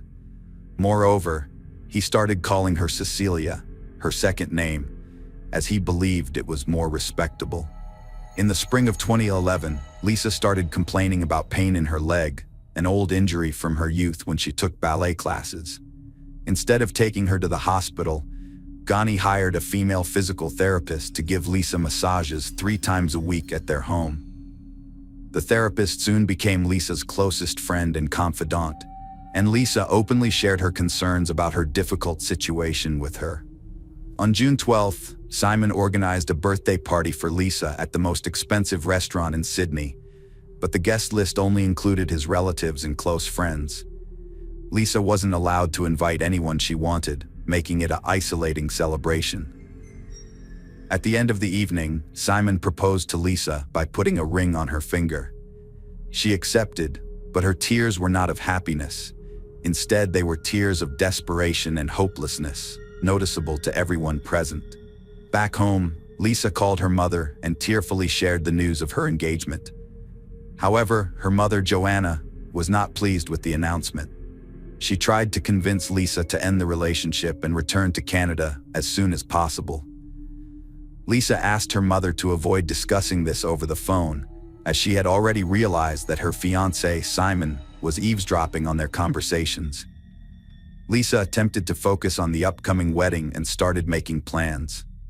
When she tried to discuss the details with Simon, he curtly dismissed her, informing her that he would select the venue, choose her dress, and create the guest list. Lisa felt utterly powerless, having no say in the matter. During a subsequent physiotherapy session, Lisa confessed that she couldn't continue like this, but felt trapped because Simon refused to let her go. The physiotherapist and Lisa devised a plan.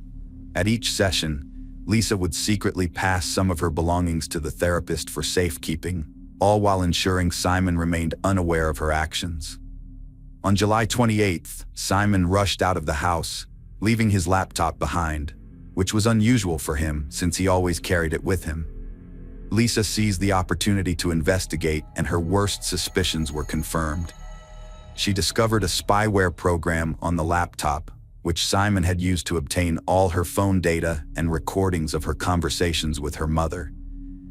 Even more disturbingly, she found surveillance footage from the security cameras installed in every room of their apartment. On the same day, Lisa used her physical therapist's phone to call her mother and begged her to take the next available flight to come and rescue her from the apartment. However, Joanna couldn't drop everything immediately. She needed time to arrange a shift swap with a colleague. In hindsight, Joanna would always regret this delay. Back home, Simon quickly realized that his fiancée had discovered the spyware on his laptop. Lisa broke down in tears, trying to understand why Simon would do such a thing, but he justified his actions by claiming they were for her own good. On July 29th, an intense conversation took place between the young couple, a recording of which would later be presented in court. Lisa was overcome with emotion and asked to leave, but Simon remained calm and assured her that this would never happen, suggesting that she was suffering from mental health issues. On the morning of July 30th, 2011, Lisa woke up early, got dressed, and gathered her important documents and belongings in her purse. She locked herself in the bathroom and made a final phone call to her mother, warning her that if anything bad happened to her, it would be Simon's fault. It seemed Lisa was attempting to sneak out of the apartment while Simon slept, but unfortunately she was unsuccessful.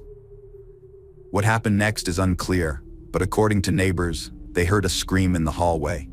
However, before they could react, the noise abruptly stopped, and exactly a minute later, a young woman fell to her death from the 15th floor balcony. Passers-by on the street also heard the scream and saw the body falling from a great height, but they didn't have time to understand what was happening. A man walking his dog that morning, who was closest to the scene, heard a noise and looked up. He saw a man holding something large, which he then threw down. When people arrived at the scene, they found a young woman lying on the ground, but despite their efforts, they couldn't help her. She died instantly, having suffered severe injuries. 3 minutes later, Ghani, still in his pajamas, ran out into the street, crying and saying he didn't know how he was going to live without his fiancée, claiming he hadn't caught her in time. At first, it seemed like an accident, but Ghani quickly claimed that his fiancée had intentionally ended her life. A note found in his pocket and a disturbing video suggested that something strange was going on. After the body was taken to the morgue and examined, a torn note was found in different pockets with the message, "There are cameras everywhere in the apartment." It's likely Lisa was afraid Simon would discover the note, so she ripped it into small pieces and scattered them among her pockets. An investigation revealed that indeed, multiple cameras were installed in the apartment, but the hard drive containing the recordings was nowhere to be found. Simon claimed that there were no video recordings at all. However, a surveillance camera in the communal hallway caught a disturbing scene. The short footage shows Lisa fleeing the apartment and calling for help, but Simon grabs her from behind, covers her mouth, and drags her back inside. This incident occurred just a minute before she fell off the balcony, and it was the scream that the neighbors heard. Ghani's laptop contained a recording of a conversation between Ghani and Lisa from the night before the tragedy, as well as spyware that Simon used to monitor his fiancée's activities. Simon claimed that he and Lisa had an argument that morning, during which she became hysterical and ran out into the hallway, screaming. He said he managed to bring her back inside because he didn't want to attract the attention of their neighbors. According to Simon, he then tried to call Lisa's mother, but she ran out to the balcony and jumped to her death just as he was doing so. Simon admitted that Lisa had previously threatened to take her own life, but he hadn't taken her warning seriously. Meanwhile, Ghani attributed the spyware on his laptop to Simon's supposed concern for Lisa's safety. During the trial, Simon was accompanied by Rachel Louise, a 22-year-old model who bore a striking resemblance to his late fiancée.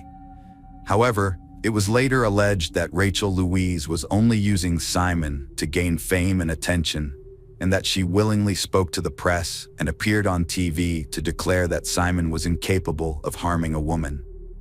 Simon's lawyers attempted to persuade the court that Lisa was unstable, prone to outbursts, and potentially responsible for her own death, despite evidence of her long battle with anorexia and her treatment at a clinic. They also claimed that Simon, being shorter, would have been physically incapable of lifting Lisa, who was taller, or throwing her over the balcony. However, a gym trainer, who regularly saw Simon, testified that he was much stronger than he appeared and could easily have lifted Lisa, contradicting the defense's claims. This was further supported by the absence of Lisa's fingerprints on the railing and glass barrier, which suggested she could not have jumped without touching them. Additionally, the physiotherapist who had been confided in by Lisa and received her belongings in the hope of escaping her abusive relationship testified in court, providing crucial evidence. In the end, Ghani was found guilty of murdering his fiancée and sentenced to 26 years in prison, with the possibility of parole after 18 years. After the verdict was announced, Rachel Louise became enraged and started insulting the judge, which led to her removal from the courtroom. Simon and his legal team attempted to appeal the court's decision, but all their efforts were unsuccessful, and the verdict stood. Following the verdict, Rachel ended her relationship with her boyfriend, citing in an interview that it was challenging to maintain a relationship while he was incarcerated, although she still believes he is innocent. Hello friends, welcome to our channel.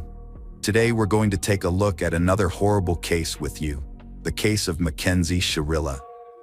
Mackenzie Sharilla was born in August 2004 in Strongsville, Ohio, the third of 3 children. Her parents, John Schilla and Natalie Stevens, made a conscious effort to raise their children with love, care, and a good education, always encouraging their endeavors. As the youngest daughter, Mackenzie was often spoiled and got away with many mischievous acts, including serious offenses, due to her parents' leniency. As she grew up, Mackenzie became a demanding and selfish individual. She was accustomed to getting her way and believed she was above consequences, no matter her actions. Classmates and teachers observed that Mackenzie was a pleasant and open child in her early years, but as she aged, her behavior and character began to deteriorate. She would throw tantrums when things didn't go her way, lost her temper easily, was impudent and impatient, used foul language, and was even known to get into physical altercations. Mackenzie refused to consider anyone else's opinions, always believing her own view to be the only one that mattered, and prioritized her own interests above all else. In her teenage years, Mackenzie's behavior became increasingly unbearable, but her parents turned a blind eye, attributing it to adolescence and believing that she needed understanding and patience.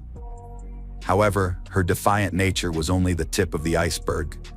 She developed a drinking problem in high school and occasionally dabbled in illegal substances, often getting away with it. Her reckless actions posed a direct threat not only to herself, but also to those around her. Despite this, her parents either failed to notice or chose to ignore the obvious issue. Like many of her peers, Mackenzie was obsessed with social media, rarely putting her phone down. She frequently posted provocative photos of herself smoking or drinking on her account, accompanied by equally provocative comments. Her friends were similar, and together they engaged in vandalism, organized fights, and occasionally stole from others, even catching the attention of the police on several occasions. However, they were merely given warnings and educational talks, which reinforced their belief that they were above the law. Dominic Russo, born in September 2001, was the 4th of 7 children to Frank and Christine Russo in Strongsville. Growing up in a close-knit family with 3 brothers and 3 sisters, Dominic received ample love, attention, and care despite being part of a large family. He excelled academically, actively participated in sports from a young age, and maintained a healthy lifestyle. His parents, Frank and Christine, struck a balance between being moderately strict and encouraging their children's overall development. As a result, Dominic was popular among his peers, often drew attention, and was known for his bright and attractive appearance. Focusing on meaningful connections, Dominic avoided casual relationships.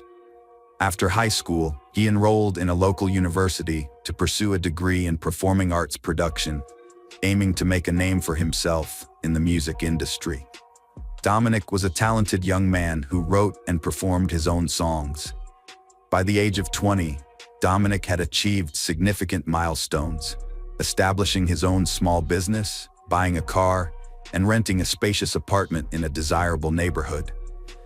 He continued to excel in sports and was regarded as one of the top students at the university. Dominic and Mackenzie first met at a party surrounded by mutual friends when she was in her graduating class. This chance encounter proved to be a pivotal moment in their lives. As total opposites, they were instinctively attracted to each other. Dominic, a handsome young man with curly hair and a passion for music, immediately caught Mackenzie's attention. Unlike the guys she usually hung out with, he was educated, well-mannered, and interesting, able to converse on various topics. Mackenzie, a stunning woman with a slim figure and impeccable style, knew how to make a lasting impression. She turned on her charm to grab Dominic's attention, which she quickly achieved. The two started dating in the fall of 2021 and soon introduced each other to their parents. While Mackenzie's parents were thrilled with her choice and thought Dominic was perfect for their daughter, Dominic's parents, Frank and Christine Russo, had mixed feelings about Mackenzie. On the surface, she appeared sweet and innocent, trying to impress them, but something about her raised their suspicions. Mackenzie's friends and family believed she had genuinely fallen in love for the first time and hoped her relationship with Dominic would positively impact her character and behavior. At the time, no one could have predicted the tragic outcome of this romance. They quickly became inseparable, regularly holding hands and openly showing their affection in public. As a result, it didn't take long for the news of their relationship to spread throughout the small town. While those closest to Mackenzie felt sympathy for her boyfriend, most people were genuinely happy for they. However, Dominic soon realized that something was off. He began to notice strange behaviors in Mackenzie, such as her frequent outbursts of defiance and her insistence on getting her way in all interactions. At first, he didn't give it much thought, attributing it to her young age and desire for attention. They started making plans for their future together, including discussing marriage once Mackenzie turned 18. They also planned to leave their hometown and move to a major city, ideally New York, where Dominic could pursue a successful music career.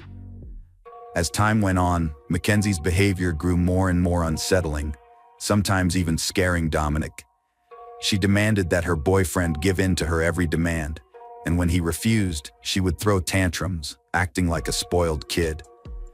At first, Dominic tried to brush off her outbursts as a joke, but soon realized that this was the real personality of the woman he was dating.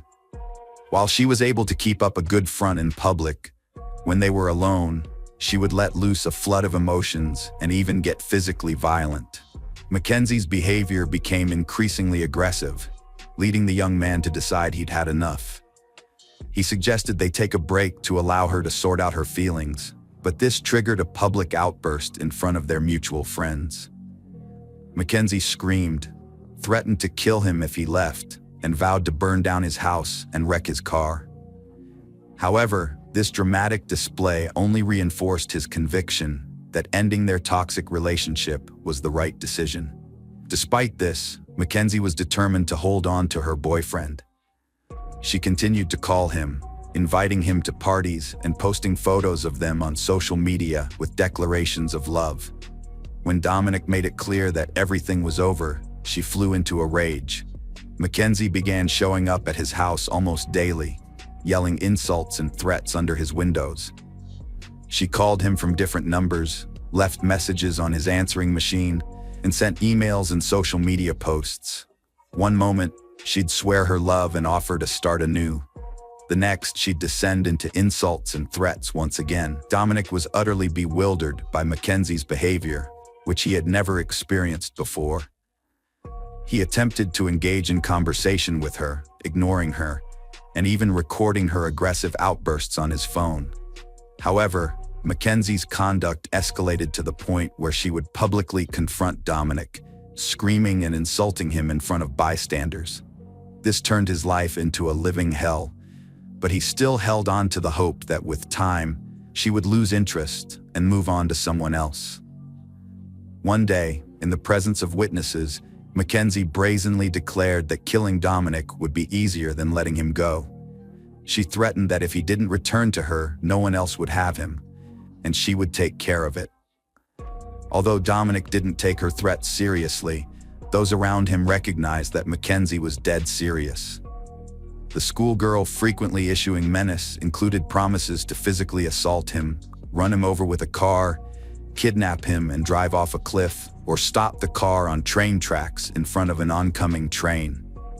Each sinister scenario was described in vivid detail, as if Mackenzie had meticulously planned it and was waiting for the perfect moment to execute it. Mackenzie realized that threatening and insulting Dominic wasn't getting him back, but rather pushing him away. So she changed her approach. She became sweet and charming once more, stopped pressuring and harassing him, and pretended to have learned from her mistakes, wanting to improve herself for the better. She brought up the upcoming university enrollment, asking for his help in choosing a university, and even claimed to be worried about her final exams. Dominic was pleasantly surprised by these changes and, despite everything, still had feelings for his former girlfriend. He decided to help her with enrollment, simply out of kindness. As a result, they started seeing each other and communicating again. They grew closer over time. Dominic began inviting Mackenzie on dates and sought to spend all his free time with her, believing she had changed, matured, and become more responsible. Without realizing it, he fell in love with her again, and all past grievances were forgotten. This time, however, they didn't rush to announce their reunion to friends and acquaintances. Their meetings were more like secret dates, where they simply enjoyed each other's company, avoiding the scrutiny of others. When Dominic's brother Angelo found out what was going on, he warned that their relationship would not end well. But Dominic, being deeply in love, ignored his brother's caution. Meanwhile, Mackenzie, who was obsessed with Dominic, devised a terrifying plan to take revenge on him. She began to fantasize about a high-speed car crash and spent hours driving around the city to find the perfect spot to put her plan into action. Since there were no steep cliffs nearby, she considered targeting a train on the tracks, but eventually decided it was too unreliable. One day, Mackenzie drove into a secluded industrial area with no cameras and very few cars. There, she spotted a massive brick wall, which sparked a new, equally horrific plan in her mind. She decided that if she drove at maximum speed and crashed into the wall, it would be just as sensational as plunging off a cliff. Initially, Mackenzie intended to die alongside Dominic, hoping their tragic story would be told and retold by everyone in the city. She even confided in her best friend, but her friend didn't take her seriously, thinking it was just another empty threat. Mackenzie had made similar claims before, but never followed through. In late July 2022, Mackenzie suggested to her boyfriend Dominic that they attend an upcoming party hosted by their mutual friends, just a week shy of her 18th birthday. The party would be a perfect opportunity for them to have fun, unwind, and publicly showcase their rekindled romance. Dominic agreed, still trusting Mackenzie's sincerity and intentions. The party took place on Saturday, July 30th. Mackenzie and Dominic arrived hand in hand, immediately drawing attention from the other guests. They looked happy, smiled, and openly displayed their affection for each other. Their friends were genuinely delighted with their reunion, noting that they made a lovely and harmonious couple. Throughout the evening and night, the young pair had a blast, happily took photos, and unhesitatingly kissed in front of everyone. Little did anyone know, this joyful celebration would soon turn into a devastating tragedy. Like the other partygoers, they had a few drinks, but Mackenzie secretly took an illegal drug to boost her courage and avoid getting cold feet. The next morning, Mackenzie and Dominic bid farewell to their friends and headed to their car, but Dominic's friend Dave requested a ride home. Mackenzie initially objected, citing their own plans, but Dominic saw no issue with giving his friend a lift, not wanting to arouse suspicion or alter their plans. Mackenzie reluctantly agreed, despite her reservations about the change in plans. Mackenzie got behind the wheel, her boyfriend sat in the passenger seat, and her friend sat behind him. With a slow and quiet start, the car pulled away from the party venue and headed onto Main Street. Mackenzie drove cautiously, keeping to the speed limit and avoiding drawing attention to herself. At a stoplight, she came to a halt, even though the road was empty. As her passengers dozed off, Mackenzie reconsidered her plan. She would later claim that she wanted to die in the accident, but this seems unlikely since she had fastened her seatbelt during the last stop, while her passengers remained unbuckled. When the light turned green, she accelerated quickly, taking a sharp turn onto a poorly lit secondary road that led into an industrial area. The guys were caught off guard, seemingly unaware of what was happening. The car sped up to its top speed, but Mackenzie continued to floor it, steering the vehicle straight into a blank brick wall. The crash occurred in the deserted industrial area early Sunday morning, with no witnesses or Good Samaritans to help. However, a woman living on the outskirts, near the accident site, heard the impact and went outside to investigate. She saw smoke and, upon closer inspection, realized that a car had crashed. After the accident, she rushed back inside to call emergency services. About half an hour later, medics arrived at the scene, but unfortunately, the two men in the car had died instantly.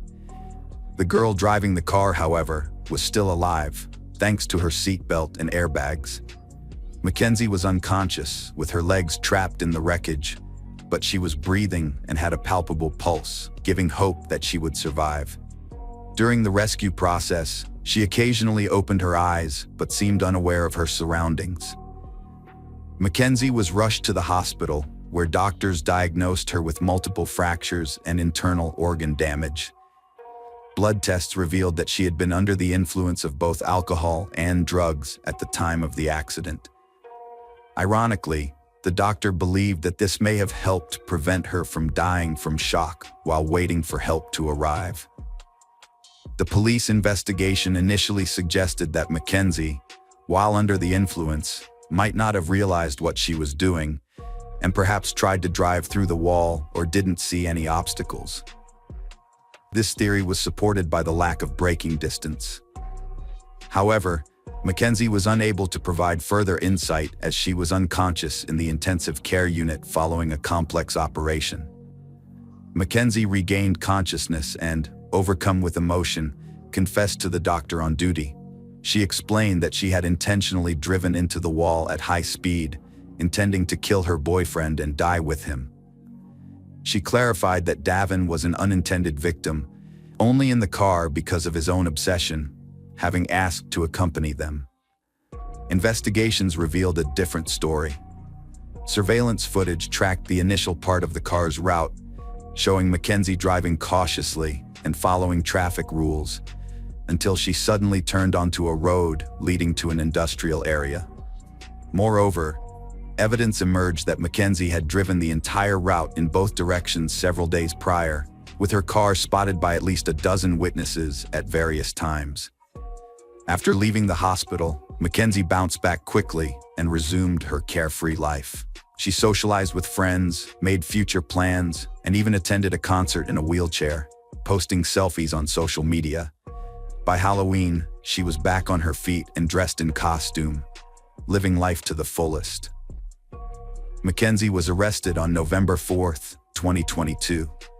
The investigation took just over 3 months to gather evidence and build a case against her. She was charged with premeditated aggravated double murder and possession of a controlled substance, which was found in her pocket and detected in her blood. During the trial, Mackenzie changed her story multiple times. Initially, she claimed to have suffered a memory lapse, but after a friend testified against her, revealing her plan, Mackenzie shifted her defense, stating she wanted to die with her lover. However, this new claim was quickly disputed, as evidence showed she had worn a seatbelt. On August 21, 2023, the jury found Mackenzie guilty on all charges. Although she was convicted, the court took into account that she was not yet 18 years old at the time of the crime, only 5 days shy of her 18th birthday. As a minor under state law, she was eligible for a more lenient sentence. Mackenzie faced 2 consecutive 15-year sentences without parole for each murder. However, due to her youth, her sentences were allowed to run concurrently, making her eligible for parole in 15 years. At the time of her potential release, Mackenzie will be 33 years old. The court's decision left both sides dissatisfied. The families of the deceased youths announced their intention to appeal for a harsher punishment, while Mackenzie's lawyer felt the sentence was too severe and also appealed. Despite this, the judge refused to modify the sentence, stating that he doubted Cheryl would be released from prison after 15 years. In his view, the defendant had failed to show remorse for her crime, displaying arrogance and even contempt towards the court, and now had ample time to reflect on her heinous act. Hello friends, welcome to our channel. Today we're going to take a look at another horrible case with you. The case of Yvonne Baldelli. Yvonne Baldelli was born on June 30, 1969, in a small town in Southern California. She was the youngest of 3 children born to Marjorie and James Fold, with 2 older siblings, Michael and Michelle. Yvonne was especially close to her sister Michelle from a young age. Tragedy struck when Yvonne was 13, with the loss of her mother after a long illness. Her father James remarried a year later to Lillian, who turned out to be a kind and caring stepmother. Yvonne and her siblings developed a wonderful relationship with Lillian, who treated them as her own. Yvonne pursued a good education and experimented with various career paths, but her true passion lay in fashion design. She dreamed of turning her hobby into a successful business. However, her personal life was marked by misfortune. She had 2 failed marriages, the last one ending in divorce from Kevin Baldelli in 2007. Adding to her woes, Yvonne underwent surgery in her youth, which was followed by complications that left her unable to have children. After her second divorce, Yvonne lived a solitary life in her small apartment, where her only constant companion was her beloved dog, whom she lovingly referred to as her child. Despite her challenges, Yvonne remained close to her family, calling her father and sister daily and making it a point to visit them at least once a month. In 2009, as Yvonne was approaching her 40th birthday, she met Brian Brimmager, a married Marine with a young son. Despite being committed, Brian was open to an extramarital affair and confided in Yvonne about his unhappy marriage, stating that his only reason for not filing for divorce was the welfare of his child. Yvonne was taken by Brian's fit appearance and believed him. Having had a loveless marriage, she knew it was tough to leave, especially with kids. She didn't pressure him, thinking his child was the main issue. Little did she know, Brian was a charming liar, using his looks to juggle multiple relationships and fake promises. It became clear that Brimmager, who was married, was having an affair with not 1, but 2 women. One of them was Yvonne, and the other was Christine Verhoeven, a beautiful blonde with many influential contacts. Christine worked as an analyst at the White House. When Yvonne found out that her lover, Brian, was cheating on his wife with another woman, she decided to take action. Gathering her courage, she called Brian's wife to inform her that her husband was having an affair, not only with her, but also with another woman. This shocking news sparked a major scandal, forcing Brian to make a difficult decision. In the end, he chose Yvonne, although it's possible that she influenced his decision. A few months later, Brian officially divorced his wife and moved in with Yvonne. At the time, he was still serving in the Marines, but he had been thinking about ending his military career for a while. They seemed genuinely happy, but Yvonne's family remained skeptical of her new partner, questioning the sincerity of his feelings for her. In the summer of 2011, Brian started talking about making drastic changes to his life, including leaving the Marines, moving away from the city, and settling down on a tropical island. Ivan shared his vision, supported him in everything, and was ready to follow him wherever he chose to go. She believed she had found the love of her life and adored him. By September, Ivan decided to move to Panama's Carino Island, a tropical haven. Her dream was to open a boutique, creating custom outfits for tourists. In early September, Yvonne, Brian, and her dog flew to Panama, then took a ferry to Carino Island, renting an oceanfront house. The island's hot and humid climate attracted tourists, especially divers and surfers, year-round. Brian, a skilled guitar player since his teenage years, brought his instrument to the island with the intention of launching a music career, performing at various entertainment venues. Soon after settling in, he established connections with several local bar owners, and one of them offered him a gig. He would play in the evenings, entertaining the crowd, and as a token of appreciation, the audience would often buy him drinks, leading to a habit of heavy daily drinking. Yvonne's business, on the other hand, struggled to take off, with sluggish sales and meager profits. However, she persevered and found work at one of the bars. She also adopted a second dog, which she found on the island, and decided to keep. She maintained daily contact with her sister Michelle Valenzuela, sharing every detail, but her messages became increasingly brief and somber, causing concern among her family. Initially, the island seemed like a paradise to they. Yvonne had hoped that Brian would propose, and they would have a romantic beach wedding. However, as time passed, Brian showed no signs of rushing into marriage. Their relationship quickly began to deteriorate. In early December, Michelle became concerned when she stopped receiving messages from her sister Yvonne. Then, on December 14, 2011, Michelle received an unexpected call from Yvonne's boyfriend Brian. He asked when he could come by to pick up his SUV, which he had left in Michelle's garage before he and Yvonne had traveled to Panama. This call surprised Michelle because it meant Brian had returned to the US. But where was Yvonne? Why hadn't she come back or even reached out? Brian told Michelle that he had explained everything in an email he had sent a few days earlier. He also claimed that Yvonne had sent Michelle a message explaining the situation. Michelle checked her messages but found nothing. So, she turned to her email and discovered two unread messages, one from her sister Yvonne and one from Brian. Brian claimed in his message that Yvonne had left him for a new lover and moved to Costa Rica. However, a message supposedly from Yvonne stated that she had left him after discovering his infidelity and that another woman, Christine Verhoeven, had given birth to his child. This message also claimed that Yvonne had met someone new and gone to Costa Rica with him. It seemed believable at first, especially since Yvonne was unable to have children, and news of her partner's infidelity could have been devastating. However, Yvonne was not one to act impulsively, and it was unusual that she hadn't contacted her sister to discuss her situation.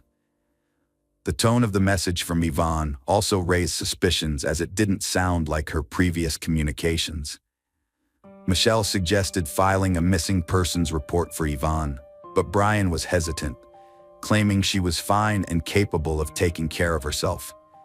He insisted she would come home on her own, but his nervousness and quick departure after picking up his vehicle raised suspicions. Shortly after, a message from Yvonne's phone arrived, stating she would return home in January for their father's birthday. This brought Michelle some relief, and she decided to wait, hoping Yvonne would come back as planned. By mid-January, Yvonne remained missing and hadn't reached out. Meanwhile, Michelle was stunned to learn that Brian had unexpectedly married Christine Verhoeven shortly before the new year began. What made this even more surprising was that he had only parted ways with his previous girlfriend a few weeks earlier.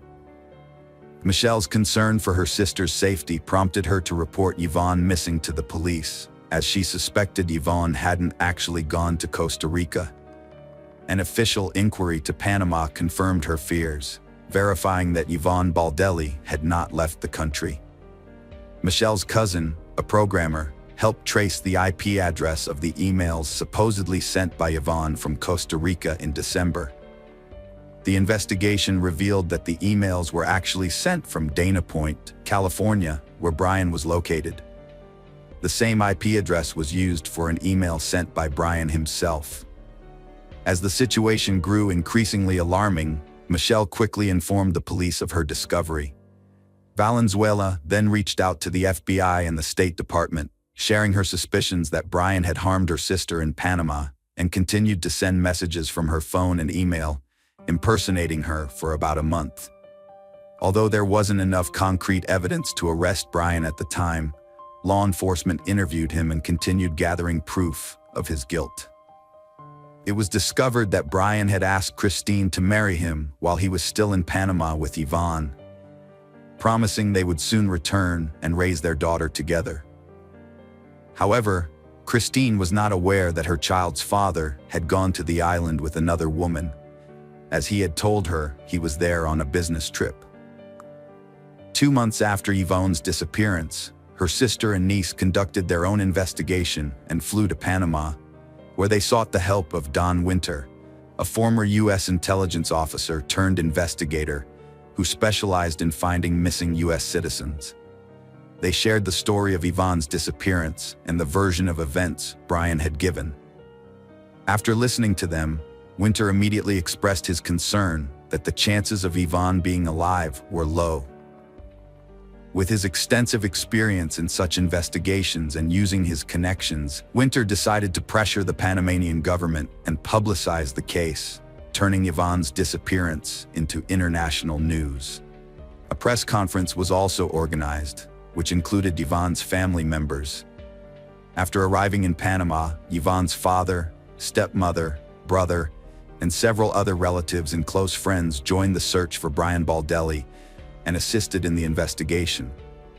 Together, they thoroughly searched the tropical island of Carino, but found no trace of him. The dense undergrowth and swampy marshes, which were home to a wide variety of wildlife, hindered their search efforts. The family also questioned the island's residents about their knowledge of Brian and Yvonne and what they could reveal about the couple's behavior. It became clear that Brian and Yvonne had been drinking excessively and frequently got into loud public arguments, disregarding those around them. Almost daily, they were seen in bars, drinking and arguing. Moreover, people began to notice bruises and scratches on Yvonne's face and body, and she rarely removed her sunglasses, seemingly to conceal the bruises under her eyes. The landlord of the house they rented confirmed that neighbors regularly complained about the noise, screams, and cursing coming from their residents. Meanwhile, FBI agents brought in a specialized team of divers to search the waters surrounding the island for potential evidence or remains of the missing woman. Unfortunately, these searches also yielded no results. From the start, Brian was the main suspect in the case, but there was no solid evidence to charge him with. He repeatedly denied any involvement, sticking to the same story that his ex-partner Yvonne had run off with another man. It wasn't until September 21, 2012, that Brian was finally questioned by the police and a search of his home was conducted. At that time, his wife Christine was at work and Brian was unemployed, staying at home to take care of their child and enjoying his favorite hobby, playing golf. Brian claimed Yvonne left him after discovering his child with another woman, but became anxious when police found Yvonne's laptop on his table. The laptop had messages sent after she supposedly left, including a photo of Yvonne with a bruise and a conversation between Brian and his mistress about their secret affair. The search history showed queries about cleaning bloodstains and removing blood from a mattress. These pieces of evidence were significant but circumstantial, as neither Aon's body nor a mattress with bloodstains was found. The fact that Brian had been sending messages pretending to be Aon didn't definitively prove his guilt. However, a discovery by Don Winter shed more light on the case. Before leaving Panama, Brimminger had sold a machete he owned to a buyer online. During their conversation, he jokingly said he had used the weapon once to finish off a stripper. Although the machete was seized for examination, it didn't initially yield any conclusive evidence. The long-awaited arrest was still pending. Meanwhile, the police had overlooked a crucial detail: Yvonne's bank card, which Brian used after her disappearance to make it seem like she was still alive. Before returning to the US, Brian went to Costa Rica and used the missing woman's card a few times, creating the illusion that she had fled there. He paid for his tickets in cash and withdrew money from different locations in San Jose, eventually draining the card before discarding it. However, Brian didn't realize that he was caught on surveillance cameras at the ATMs. In July 2013, a year and a half after the woman vanished, her relatives, armed with evidence collected by the police, FBI agents, and Don Winter, finally succeeded in getting Brian arrested. At first, he was held on charges of lying and obstructing the investigation, as there wasn't enough evidence to charge him with anything more serious at that time. By then, Christine had given birth to a second son just a week before his arrest, making Brian a father for the second time. The authorities tried to have an open conversation with the suspect, offering him the opportunity to admit to the crime and reveal the location of Yvonne's body. However, Brian consistently denied any involvement. His lawyer also claimed that since there was no body or direct evidence linking Brian to Yvonne's disappearance, there was no proof of his guilt. In the swamp on the island of Quinero, a worker stumbled upon a gruesome discovery just 2 months after Brian's arrest. While taking a shortcut through the underbrush, the worker spotted an army backpack partially submerged in the water. Curious about what might be inside, the worker opened the bag, only to be met with horror at the sight of a human skull. The worker immediately notified the police, who responded and took the backpack into custody for further examination. Inside, they found fragments of a human body, as well as the remains of 2 small dogs.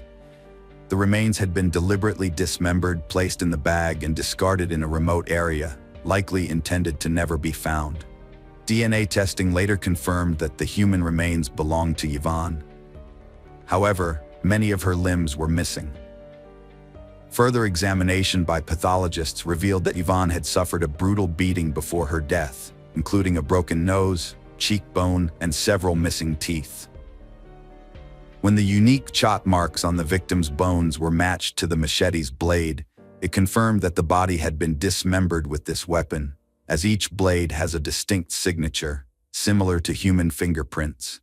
With this evidence, Brian was formally charged with murder, dismemberment, and concealing a crime. In 2014, Michelle Valenzuela got a cancer diagnosis, and after 6 months of intense treatment, realized it was futile. She dedicated her last months to seeking justice for her sister, testifying against Brian and submitting evidence to the court despite her weakening health. Brian assaulted Yvonne in a drunken rage after she discovered his affair, stabbing her to death.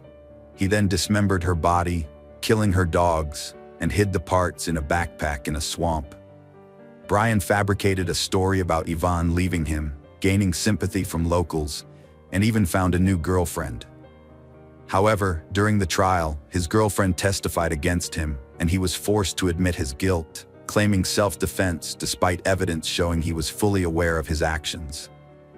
In the spring of 2016, Brian was convicted of manslaughter and sentenced to 26 years in prison, with eligibility for parole in 2035. At sentencing, credit was given for his prior service in the Marines, which spared him from a life sentence. Meanwhile, Brian's wife, Christine Verhoeven, maintained her husband's innocence and pledged to stand by him no matter what. Hello friends, welcome to our channel. Today we're going to take a look at another horrible case with you. The case of Kelly Clayton. Kelly Clayton, also known as Kelly Stage Clayton, resides in Cotton, New York. Kelly Clayton had a promising life ahead of her. In high school, she was an exemplary student, excelling academically and serving as a role model for her peers. Her academic achievements were impressive, and she passed exams with ease. Despite her academic focus, Kelly's appearance was often described as model-like, and she could have pursued a career in modeling if she had chosen to do so. Following high school, Kelly enrolled in a teacher training university to become a chemistry teacher, which brought immense pride to her parents.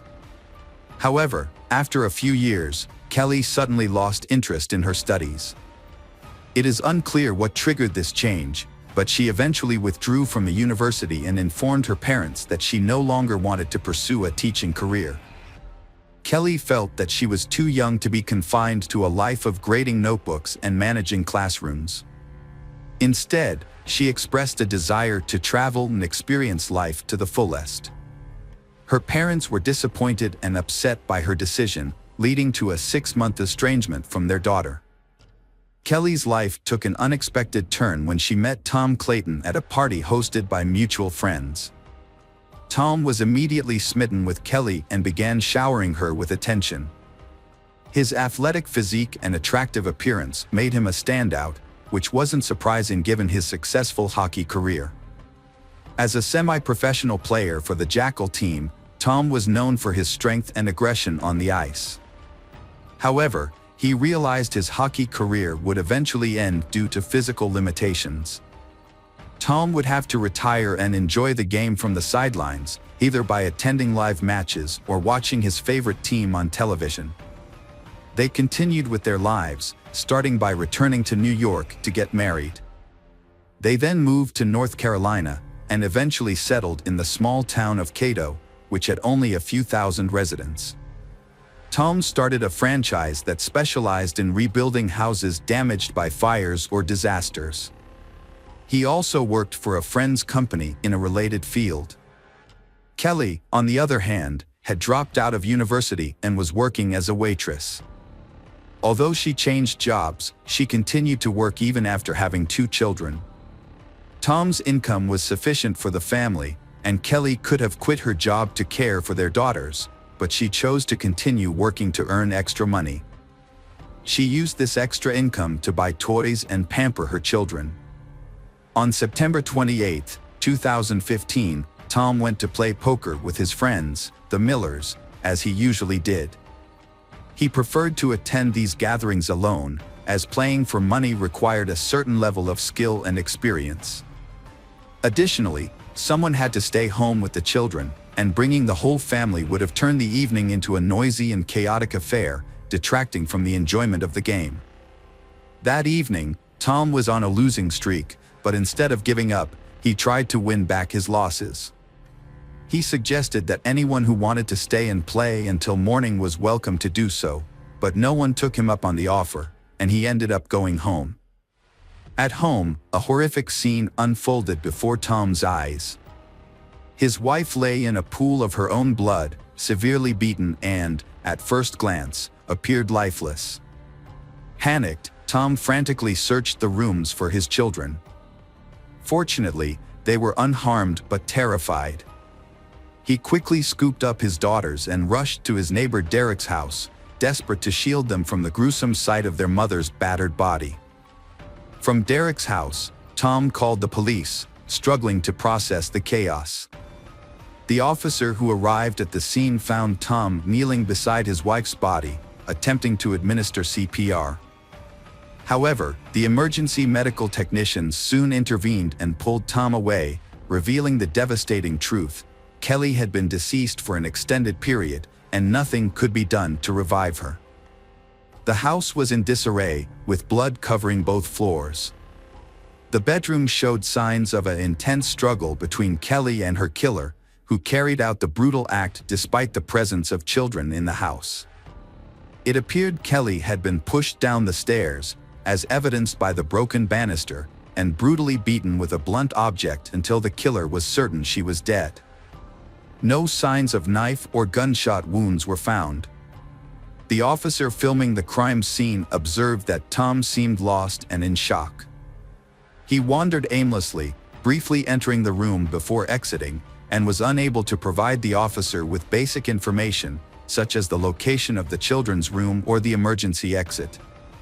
However, when asked about his whereabouts during the murder, Tom calmly stated he had spent the evening at a friend's house playing poker.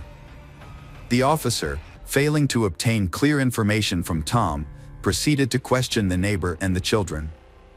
Tom's eldest daughter, Charlie, described the perpetrator as a robber. According to Charlie, She and her sister were drifting off to sleep when they heard their mother scream loudly from the next room. Their mother yelled, "Charlie, run away from here," and then the whole house shook violently. They cautiously left their room and saw the perpetrator leaning over their mother, beating her with what looked like a hammer. They ran back into the nursery, blocked the door with a small nightstand, and hid under the bed. Fortunately, the perpetrator wasn't looking for them, as the nightstand wouldn't have been enough to stop him. When asked to describe the perpetrator, Charlie said he was big, like a bear. He wore blue jeans, a black shirt, and a mask similar to the one her father wears when hunting. Charlie also noted that the perpetrator's eyes looked like her father's, but she didn't remember anything else, as she only caught a brief glimpse before getting scared and running away. Police officers investigating the house couldn't find evidence to support her claim that the perpetrator was a burglar. There were no signs of forced entry at the front or back doors, but the garage gate was open, which could have been an entry point. However, nothing was stolen from the house, including jewelry and cash, and the cabinets were all closed. This was unusual, as burglars typically search every area. Officers quickly suspected that Tom, was involved in the murder. They believed he was pretending to be a grieving husband and had actually killed his wife to collect insurance payments. If Kelly's life was insured, Tom could potentially receive up to $1 million. The police just needed to gather evidence to solve the case, especially since the daughter mentioned that the perpetrator's mask and eyes resembled her father's.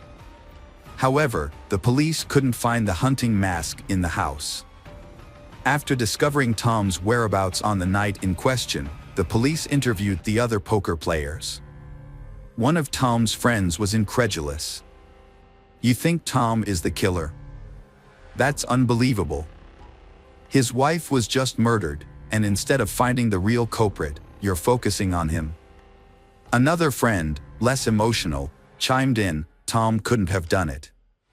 He worked 2 jobs non-stop because he loved Kelly and their kids. It's just not possible. Besides, he was with us the entire night, playing poker. Even when everyone else was tired, he wanted to keep playing." Laura, an acquaintance of Tom's, shared her concerns during a break in the game. She recalled that Tom had asked to borrow her phone, claiming he had left his in the car, which was only 10 meters away. Laura found this odd but lent him her phone anyway. Tom stepped outside to make the call, but when Laura checked her phone's call history later, there was no record of the call, suggesting that Tom had deleted it. Laura discussed this incident with her husband, who had been sitting next to Tom at the poker table. He noticed that Tom wasn't paying attention to the game, instead keeping his head down, focusing on something on the table. It turned out that Tom had his phone with him the whole time, which raised more questions. Why did Tom borrow Laura's phone if he had his own? Who was he trying to call, and why couldn't he use his own phone? After Laura's testimony, the police re-questioned Charlie, Tom's daughter, and she reiterated that the robber resembled her father. The next testimony came from the niece of Kelly. She explained that she hadn't told her Aunt Kelly about Tom's true nature because she didn't want to upset Kelly. Aunt Kelly adored Tom. The niece felt her truth wasn't needed, implying that it wouldn't change anything. The niece saw Tom as a person with 2 sides. On the surface, he appeared caring and attentive, often showering Aunt Kelly with attention and gifts, and even helping with childcare, which is more than many fathers do.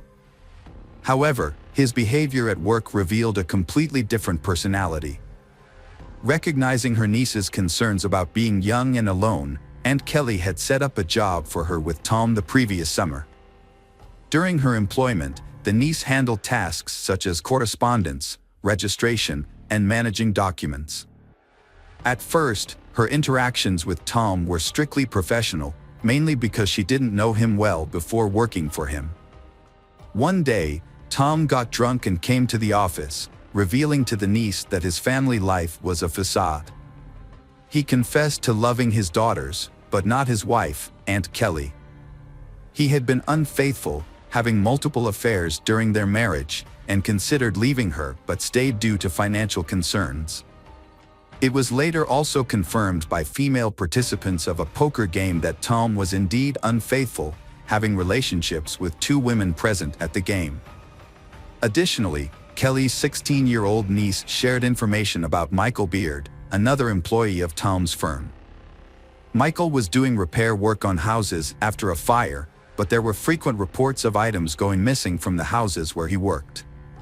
Tom initially doubted his customers when they accused Michael Beard of theft during fire restoration jobs.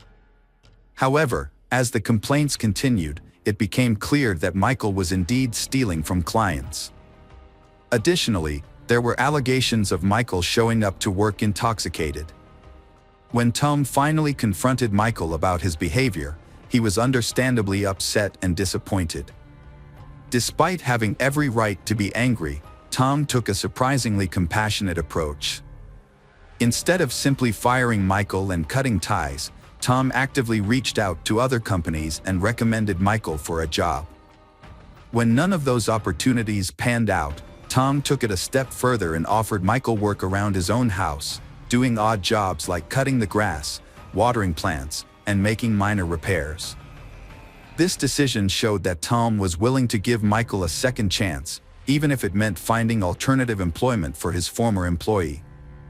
The detective brought Michael Beard in for questioning.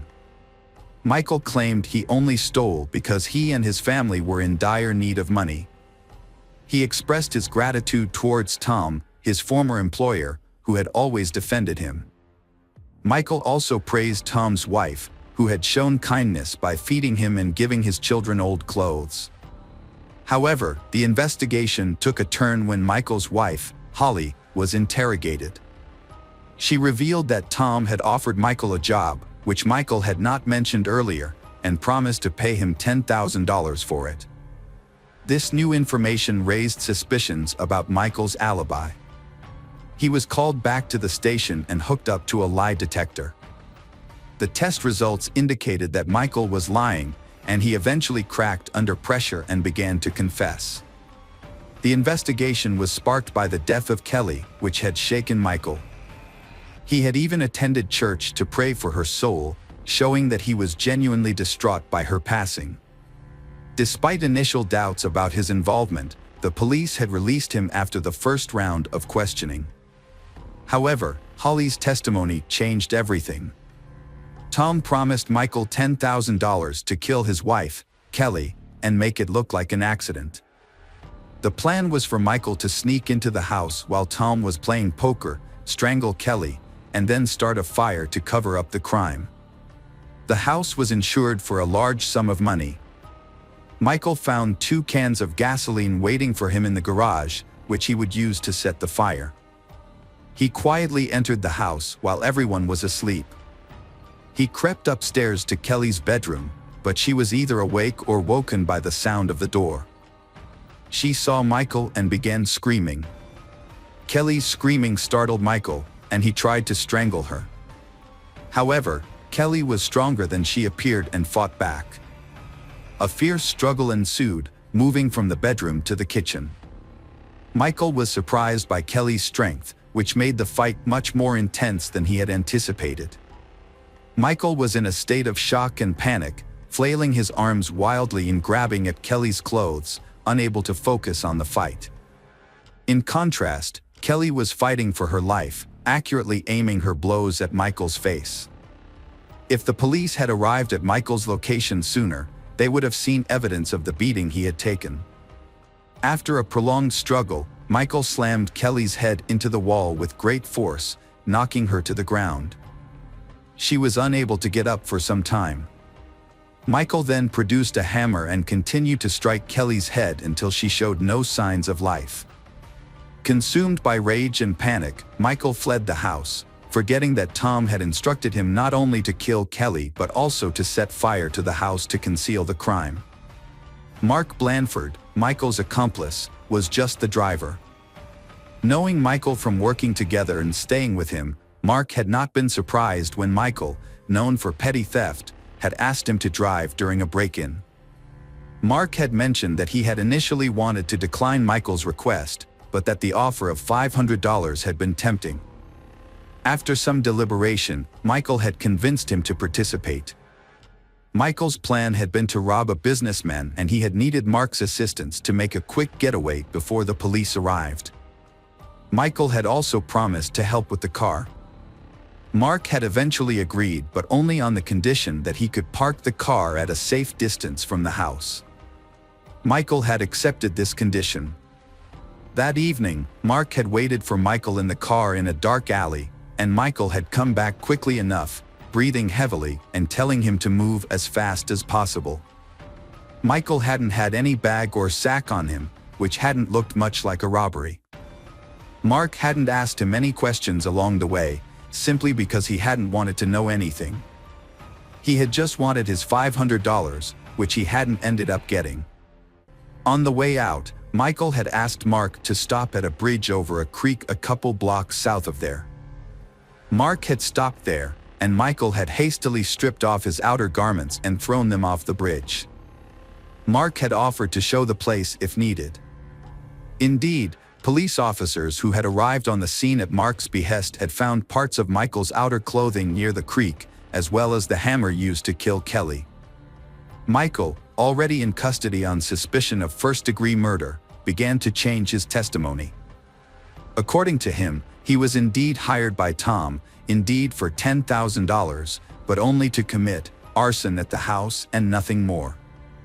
Michael spent a very long time assuring the police of his innocence, and all because he did not know that Mark had shown the place where Michael had thrown out his things, and that his clothes, as well as the murder weapon, had already been submitted for examination. And the experts found both on his clothes and on the hammer the blood of Kelly Clayton. And that was the most direct proof that it was him who killed Kelly, not someone else. Tom denied ordering the massacre of his wife, claiming Michael acted alone. According to Tom, Michael knew Tom had money and was motivated by resentment over losing his job. Tom suggested Michael robbed his house, unaware Kelly was home, resulting in her death. However, Laura, a woman who played poker with Tom, revealed that Tom used her cell phone to make a call. The detective obtained the call records, confirming suspicions. The records showed Tom called Michael on the night of September 28th to 29th. Michael was tried first and maintained he was hired to set fire to the house for insurance purposes. He claimed he didn't kill Kelly, and the blood on his clothes came from touching her dead body. He had disposed of his belongings to avoid suspicion of being at the Claytons' house that night. His testimony seemed convincing. The jury deliberated for 7 hours before delivering a guilty verdict on all counts against Michael Beard, who now faced life imprisonment. In contrast, Tom's lawyers managed to gather records of conversations and correspondence between Tom and Michael, but none of these clearly mentioned their nefarious plan. Furthermore, the prosecution's attempts to obtain billing transcripts of Tom's movements yielded no concrete evidence. All the evidence against Tom was circumstantial. However, one key detail caught the attention of investigators. The car in which Mark had given Michael a ride was registered to Tom's company. Moreover, on the day of the incident, Tom had arrived at the office in his personal Toyota but then switched to the company's pickup truck, which was later driven to Michael's house and left there. The truck was returned to the office the day after the tragedy.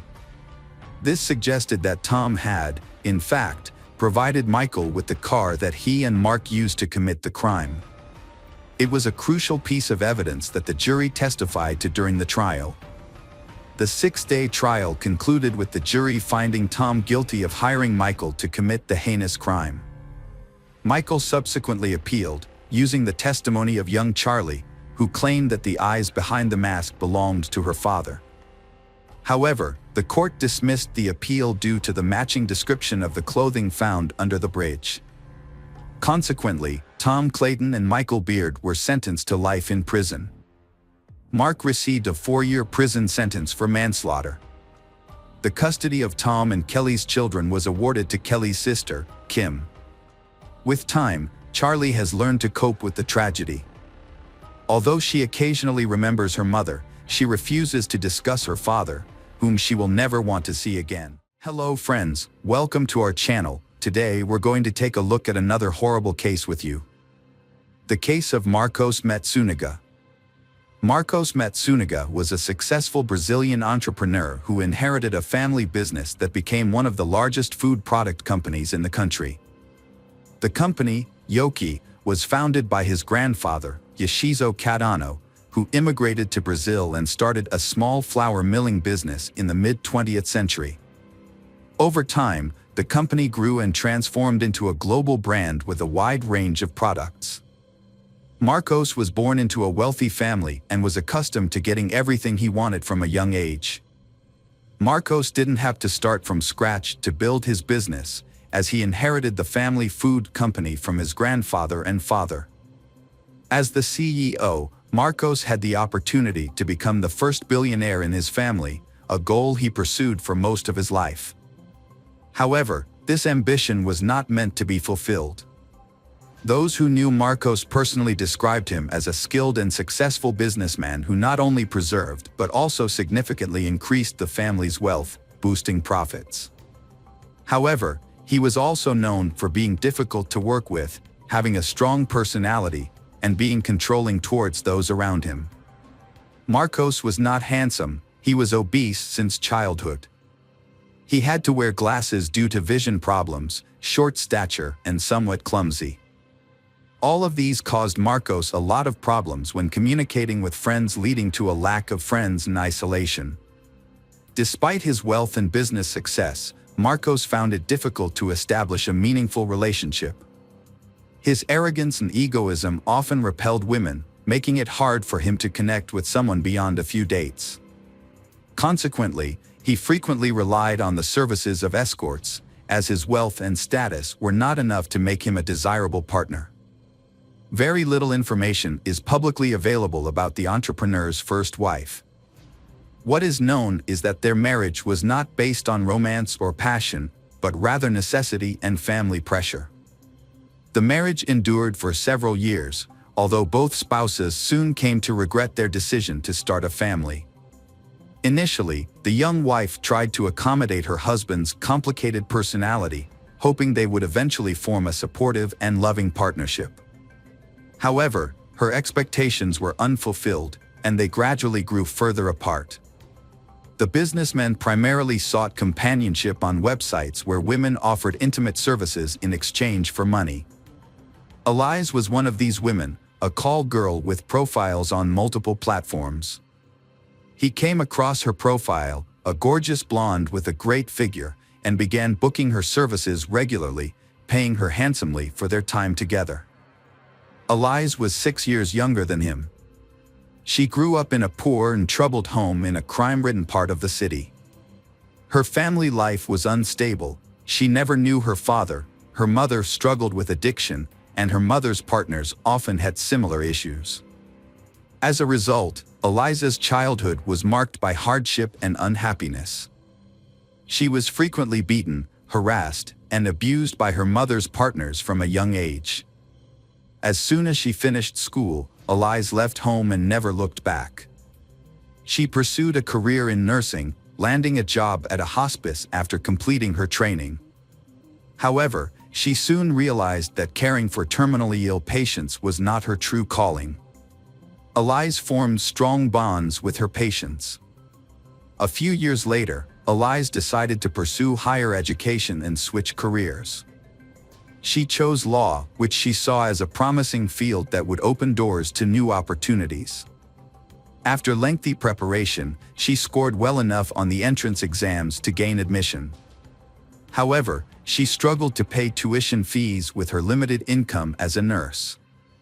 Since Elise had no family support, having cut off ties with her relatives after leaving home, she had to fend for herself. To make money, she decided to take advantage of her appearance. She registered on a website that provided intimate services, where she was helped to create an attractive profile. Soon, wealthy customers began to notice Elisa's beauty. Elise worked as an escort to finance her studies and support herself. Once she completed her education and secured a job in her field, she planned to leave the sex work industry.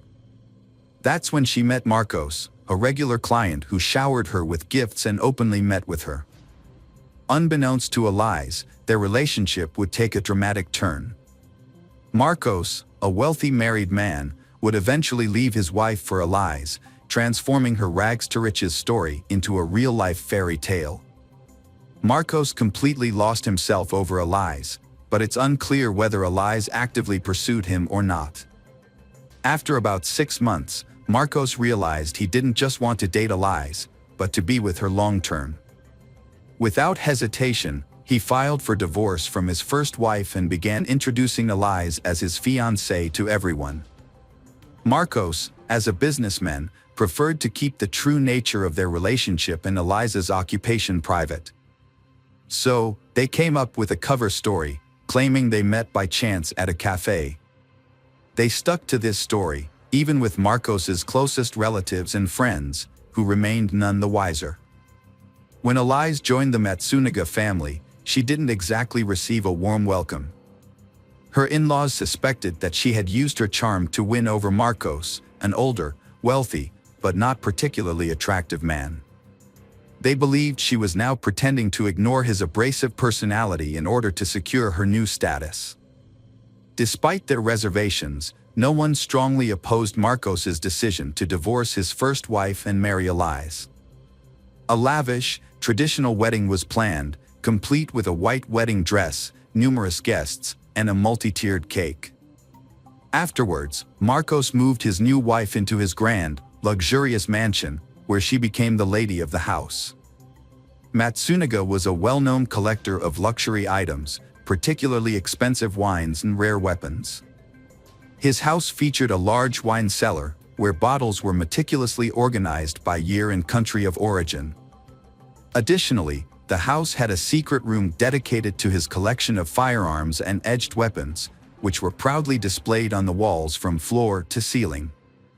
Marcos took great pride in his extensive collections and was always on the lookout for new additions. His home was a treasure trove of antiques, luxury items, and modern art, which were displayed throughout the house, often in a way that was more cluttered than curated. Soon after the wedding, they decided that they were ready to have an heir, but despite all their efforts, Elias did not get pregnant naturally. Then they decided to resort to the procedure of in vitro fertilization, but even here, success awaited them far from immediately. However, when their daughter was finally born, their joy knew no bounds. They devoted themselves to raising their child, making plans for her future, and as she grew older, the family began to travel the world, immersing themselves in different cultures and traditions. Their daughter was a beloved and pampered child, raised with love, care, and every luxury imaginable. When Elias entered his life, she surprised him by showing a willingness to learn about hunting. Together, they visited shooting ranges, where she became proficient in handling firearms. Eventually, they ventured into the woods to hunt wild animals. Elias approached hunting as a competitive challenge, unfazed by the act of taking animal lives. Marcos appreciated her mindset and enjoyed watching her skillfully wield her weapons and stalk prey. Marcos taught Elias various outdoor skills, including how to skin and carve wild animals such as boars, deer, and other forest creatures. Together, they would dissect the animals using large knives, cleavers, and axes to separate the body parts. Unconventionally, the family did not keep traditional pets like cats or dogs. Instead, they kept poisonous snakes in specially designed terrariums that mimicked their natural habitats. This was a long-held dream of Marcos, who had a passion for snakes, but his first wife had never approved of the idea of having a terrarium in their home. Elias had successfully adopted Marcos's unusual hobbies, which had grown on Elias. In the spring of 2012, Marcos was on the verge of making a significant deal that would take his wealth and career to a new level, potentially making him a billionaire. He was in active negotiations with several partners to sell the family business and invest the substantial proceeds in a new and profitable venture. On May 19, 2012, the day before a billion-dollar deal was set to close, entrepreneur Marcos vanished without warning. His wife, Elise, didn't report him missing until the next day because she thought he was at work. According to Elise, Marcos had a meeting scheduled for the evening that was expected to run late into the night. He had packed some belongings and told her he would likely spend the night at the office before heading straight to the deal the next morning. When Marcos failed to return home and stopped answering his phone the next day, Elise grew concerned and reported him missing. The police quickly discovered that the entrepreneur had missed an evening meeting and a crucial morning meeting that he couldn't afford to skip. This led to immediate speculation that the millionaire had been kidnapped, and it was likely that his family would receive ransom demands in the coming hours. However, 24 hours passed, followed by another day, with no ransom demands received. As a result, hopes of finding Marcos alive began to dwindle. Meanwhile, investigators were actively questioning the businessman's relatives, friends, and business partners to identify potential enemies and determine who could benefit from his disappearance or the disruption of the impending deal. Despite a thorough investigation, no one has found anyone who would have wanted to kill Marcos. He was a capable and forward-thinking businessman who made strategic decisions that often benefited everyone involved. Days later, Elise visited her in-laws with her daughter and revealed a secret she had been too afraid to share with the police. With tears in her eyes, she explained that her husband had been having an affair with a woman named Natasha Villalima and had made no effort to hide it.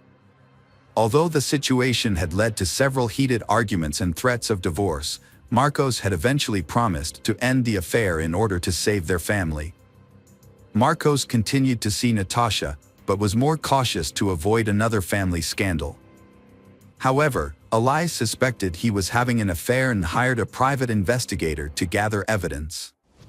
The investigator obtained photos and videos of Marcos's romantic dates with Natasha. Notably, he took Natasha to the same restaurants and entertainment venues that he and his wife frequented, where he was very popular. It seemed that Marcos was deliberately showing his disdain for his wife and openly cheating on her without any attempt to hide it. It was later discovered that Natasha Lima was found on the same intimate services website where Marcos first met his wife, Elise. They dated for about 5 months, during which time he showered her with expensive gifts, including a luxury car, and paid her a large sum of money to delete her online profile. Meanwhile, Elise discovered incriminating photos and videos of Marcos's infidelity and showed them to his parents. She also revealed that she had confronted Marcos with the evidence just a day before his disappearance, but instead of apologizing, he abruptly packed his things, informed Elise that he was leaving her, and disappeared without a word.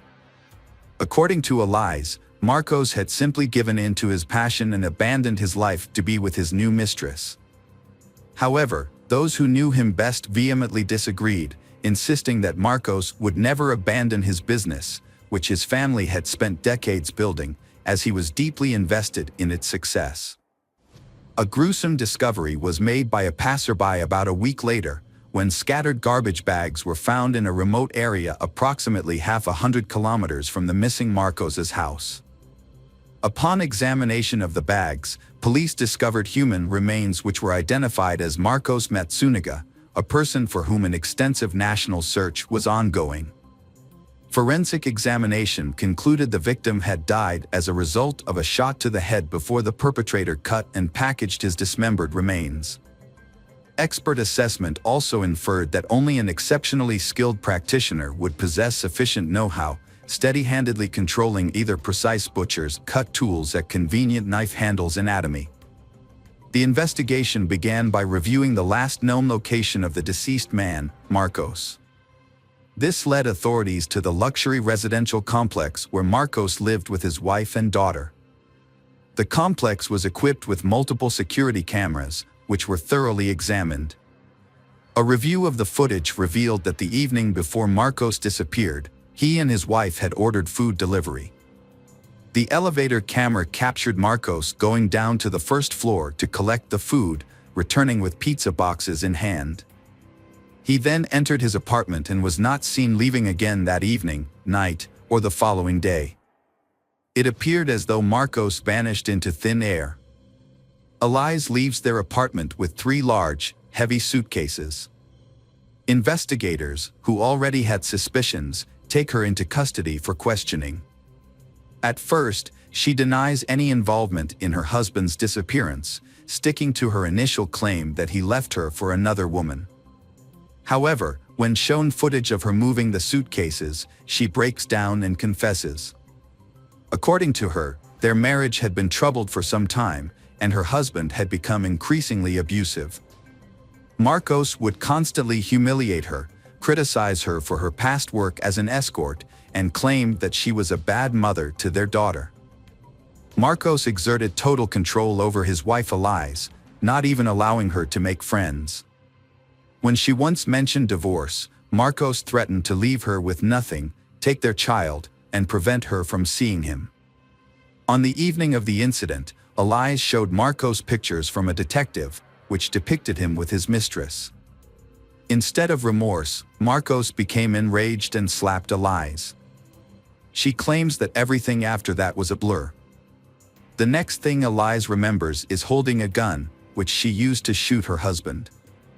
Upon realizing what had happened, she decided to dispose of the body to make it seem like Marcos had vanished. Elias drew upon her experience as a nurse and knowledge of human anatomy to do so.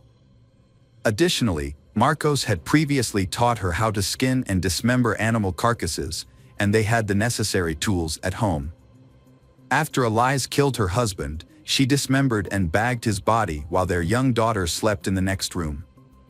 It was later discovered that the evidence of her husband's infidelity, which included photos and videos, was only received by Elias on May 20th, after she had already murdered him. This evidence was provided by a private detective.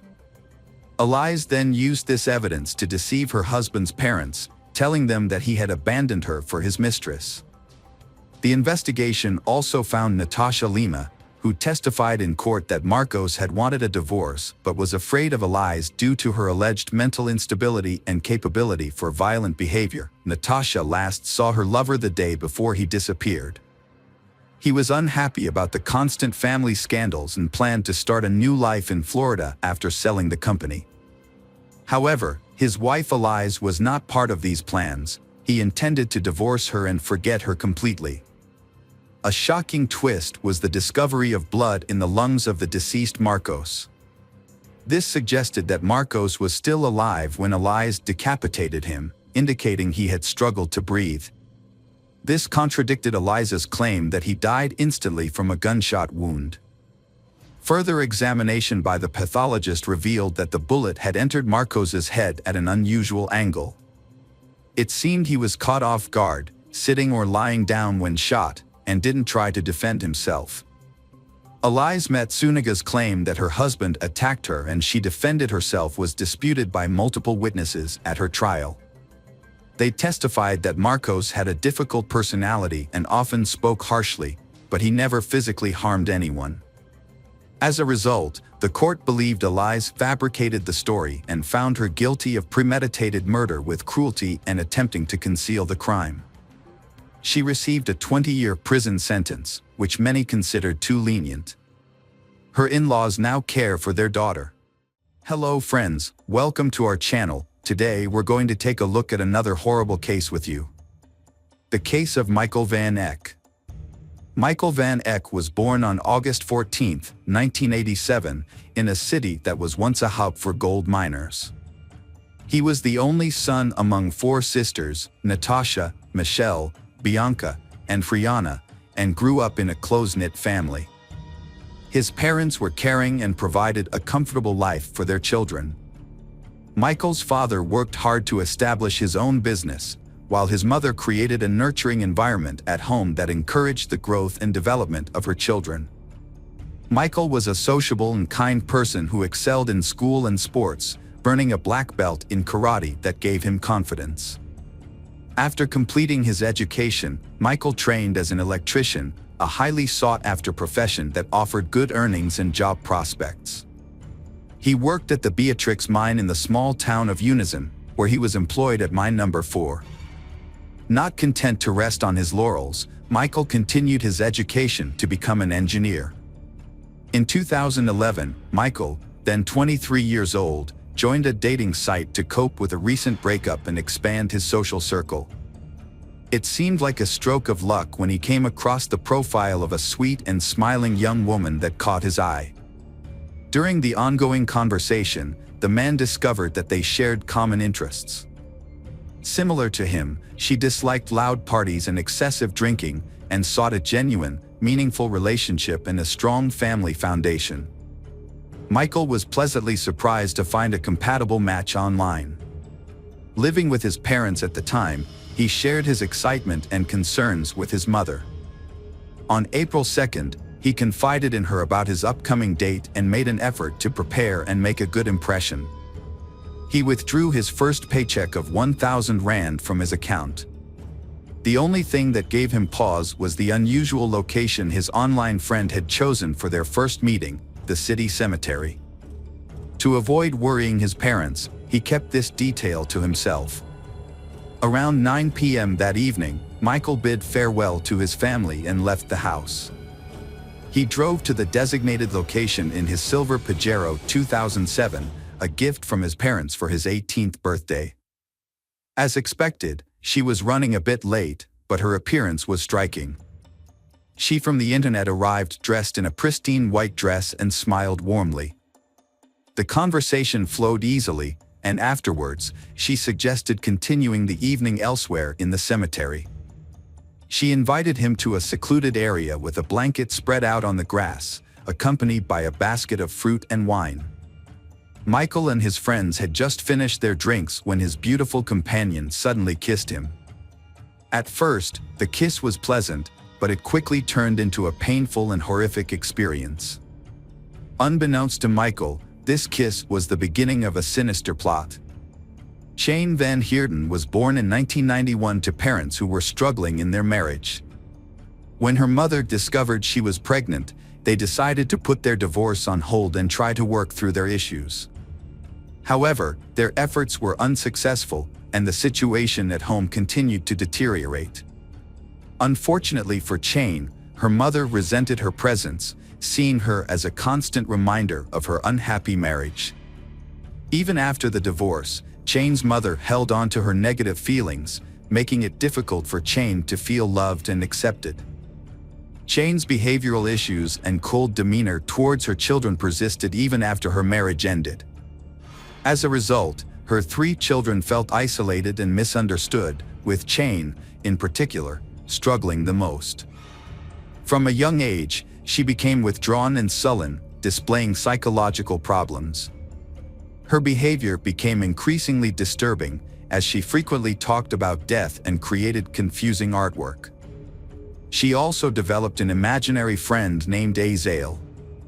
Her grandparents, concerned about her well-being, suspected she might be possessed and took her to church for an exorcism.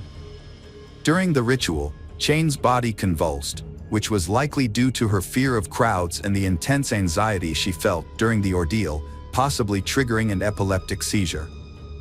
The traumatic experience had a lasting impact on her memory, causing her to develop a deep-seated fear of the dark.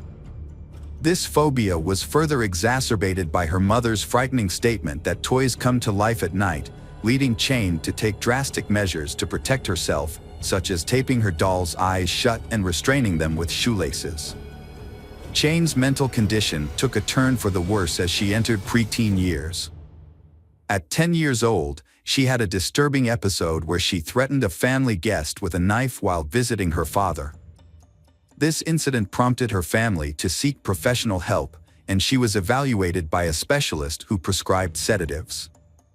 The medication had a positive impact on her mood and overall well-being for a time. During a period of calm, Jane's father made a conscious effort to spend more time with her, often picking her up from school and taking her on hunting trips. He hoped that by sharing his hobby, he could provide her with the attention and connection she craved. Jane found enjoyment in her father's activities, particularly in tasks like butchering and skinning animals. However, this fascination led her to begin collecting and bringing home the carcasses of small animals, starting with rats and birds, and escalating to cats and dogs. She also took to cutting flesh and occasionally self-inflicted injuries. As it turned out, around age 12, Jane had befriended a man who introduced her to substance use and took advantage of her vulnerability. Fortunately, she ended the toxic relationship on her own, although her sisters had initially kept the situation hidden from their parents. Jane's emotional state was negatively affected by her chaotic childhood. At the age of 15, her mother left for New Zealand, where she started a new relationship and never returned to care for her children. Jane and her siblings were left in the care of their father and stepmother, who did their best to provide for them, but struggled to understand the depth of Jane's emotional issues. Her family initially attributed her behavior to typical teenage struggles. However, her situation took a turn for the worse when she became involved with a 22-year-old man who was interested in Satanism, occultism, and voodoo cults. He had a profound influence on Jane, but his cruel nature often left her feeling belittled and suppressed. Fortunately, Jane's life began to turn around with the support of her family and therapy. By the time she turned 17, she had distanced herself from the negative influences in her life, graduated from high school, and enrolled in college to study art and graphic design. As she lost interest in Satanism and stopped using substances that were harming her, her emotional well-being began to improve. Jane thrived in her studies and landed a job in her field, where she received support from both her colleagues and management. She discovered a natural talent for visual arts, earning her respect and recognition in her profession. At the same time, she began a romantic relationship with a man named Warren. To those outside her inner circle, Jane's life seemed perfectly ordinary. Her family and close friends avoided discussing her past, hoping that the difficult times were behind her. However, it was unclear what was happening beneath the surface. It's possible that her inner struggles were simply waiting to resurface. Her father, in particular, was overjoyed for Jane, believing she had finally found stability and would soon get married. However, his expectations were not fulfilled. A surprising challenge arose from Warren's friend Roy, a self-proclaimed sensitive person. Although Jane came across as kind and friendly, Roy detected something off-putting and even evil about her. He suspected that Jane might be unfaithful to his friend, so he decided to confront her about it. However, instead of answering his question, Jane became enraged and spat in his face, telling him to stop asking her ridiculous questions. At a party, Jane noticed Martin, a 24-year-old from a well-respected family. Despite his calm and sociable nature, rumors surrounded him. Born into a privileged family, Martin had a happy childhood, excelling academically and behaving well. However, at 6, he began experiencing hallucinations, convinced by an entity that he possessed incredible strength. As he grew older, his mental health declined, and his behavior changed due to struggles at school and home. At 14, Martin was hospitalized for psychiatric treatment and diagnosed with schizophrenia. Unfortunately, standard treatments were ineffective. His financially secure family dedicated themselves to finding alternative medications, eventually discovering the necessary drugs to control his condition, except for occasional aggressive outbursts. Martin was deeply affected by witnessing a stray cat being attacked by dogs. Instead of feeling revulsion or sympathy, he chose to hide the cat's body and observe it. This disturbing incident marked the beginning of his animal torture. He eventually dropped out of school and started working with his father in the carpentry shop, aspiring to follow in his family's footsteps. As he worked, his condition showed signs of improvement, and he lost the desire to harm animals. Feeling in control, he made the decision to stop taking his medication, despite concerns from those around him. However, this decision ultimately proved to be a grave mistake. Martin's mental state gradually declined, and it was during this time that he met Jane. Their relationship seemed happy and normal to outsiders, and their parents were initially pleased with their union. But neither set of parents was aware of the dark history of their children, and their relationship ultimately led to devastating consequences. Initially, they was outgoing and social, attending parties and interacting with others. However, acquaintances began to notice cuts on their hands, which they jokingly attributed to intimate experiments. Over time, they became increasingly reclusive and developed an interest in dark and occult practices, including Satanism and voodoo cults. They also became fascinated with notorious serial killers. In February 2011, Martin posted a photo of himself and Chane on social media, with the caption, "Killers," accompanied by a cryptic emoji. At the time, no one suspected that the post was anything more than a joke. Meanwhile, Martin asked Chane's father for permission to marry her, which was met with enthusiasm. However, unbeknownst to those around them, they harbored a sinister secret. Instead of dreaming of a future together, they fantasized about ending their lives in a violent manner. These dark fantasies eventually evolved into a twisted plan to torture and kill homeless individuals.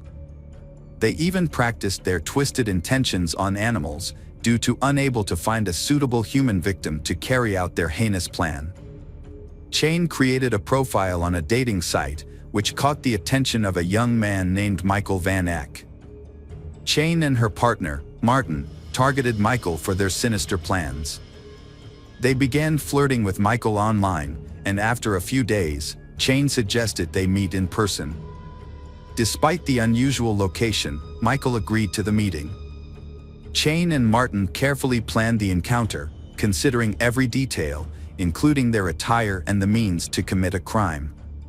Chane approached the meeting prepared, while Martin hid behind tombstones, waiting for a signal. When Chane kissed Michael, it was the agreed-upon signal for Martin to attack. He struck Michael with a knife from behind, but Michael unexpectedly resisted. Chane intervened, and together they inflicted around 30 knife wounds on Michael. As Michael begged for an end to his suffering, Martin slit his throat, ultimately killing him. The perpetrators then dragged the body onto a blanket and began to carry out their plan. They cut off the victim's legs at the knee and severed his head. The dismembered body parts were placed in bags. The perpetrators attempted to bury the body at the site, but they encountered a problem that they had no shovels.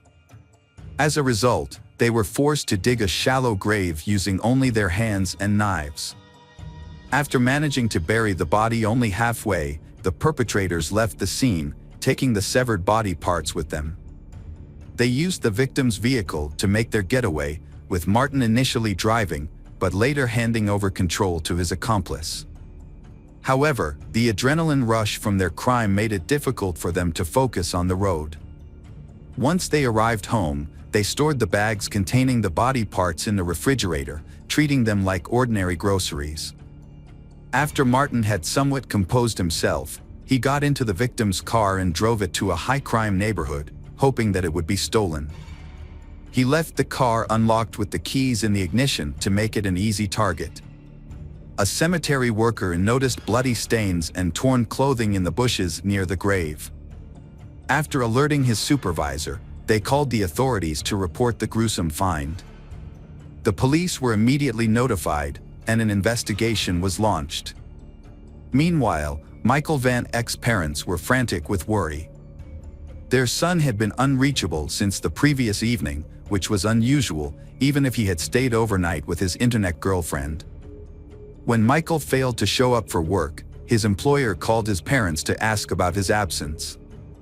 Around the same time, police received a report about an abandoned car with blood stains on the trunk. The vehicle was identified as belonging to Michael Van Eck through a database search. Further investigation revealed that the car had been parked at the cemetery for an extended period.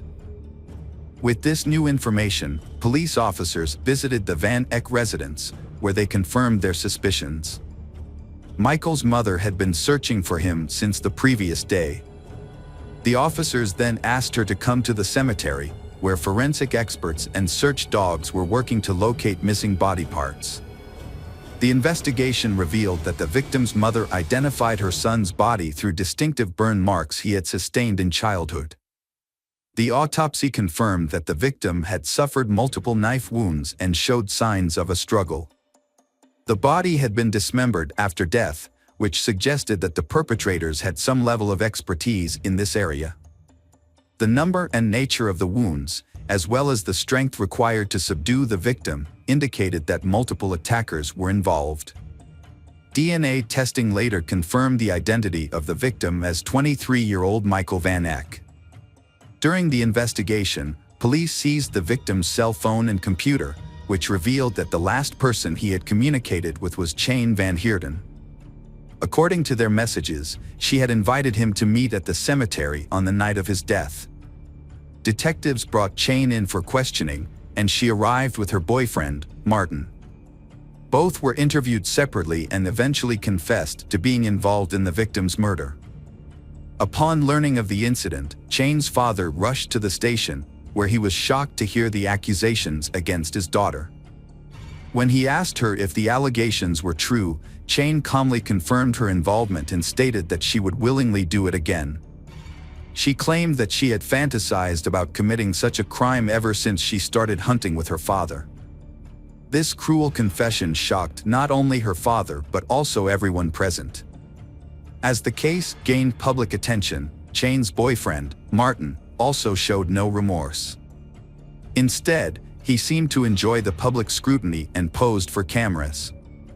It became clear that neither Cheyne nor Martin felt any regret for their actions. Investigations revealed that they had planned to take their own lives if caught, but Martin's changed his mind, and Cheyne followed suit. They wanted to live a life of notoriety, embracing their dark impulses. A search of their apartment revealed a disturbing environment. The walls were adorned with distorted portraits of Cheyne, depicting her without eyes, mouth, or ears. The rooms also contained ritual items, animal scalps, knives, and other objects of unclear purpose. Police found the deceased young man's belongings, including his glasses and wallet, which Martins later confessed they had taken to prepare their next crime. The most disturbing discovery was made in the refrigerator, where police found Michael's severed head with his mouth sewn shut. It is believed that the perpetrators intended to use his head as a ritualistic bowl. The victim's eyes and ears were found in separate containers. Additionally, the victim's hand and leg were discovered buried near the murderer's home, alongside the remains of various animals. The perpetrator's diary revealed horrific thoughts and plans for future crimes. The evidence collected during the investigation made it clear that the perpetrators had planned to commit multiple crimes, and that the process of taking lives and mutilating bodies brought them immense pleasure. Martin and Cheyne underwent multiple evaluations to assess their mental competence. The commission confirmed that they were aware of their actions and understood the consequences. In November 2011, Cheyne's trial took place. Despite this being her first offense, she was treated as a serial offender. She openly expressed her desire to repeat her actions and told the court that she understood she should feel shame or remorse, but couldn't.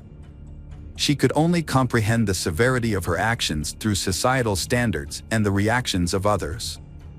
Psychiatrists diagnosed Cheyne with psychopathic and antisocial disorders, which made her more dangerous than her boyfriend.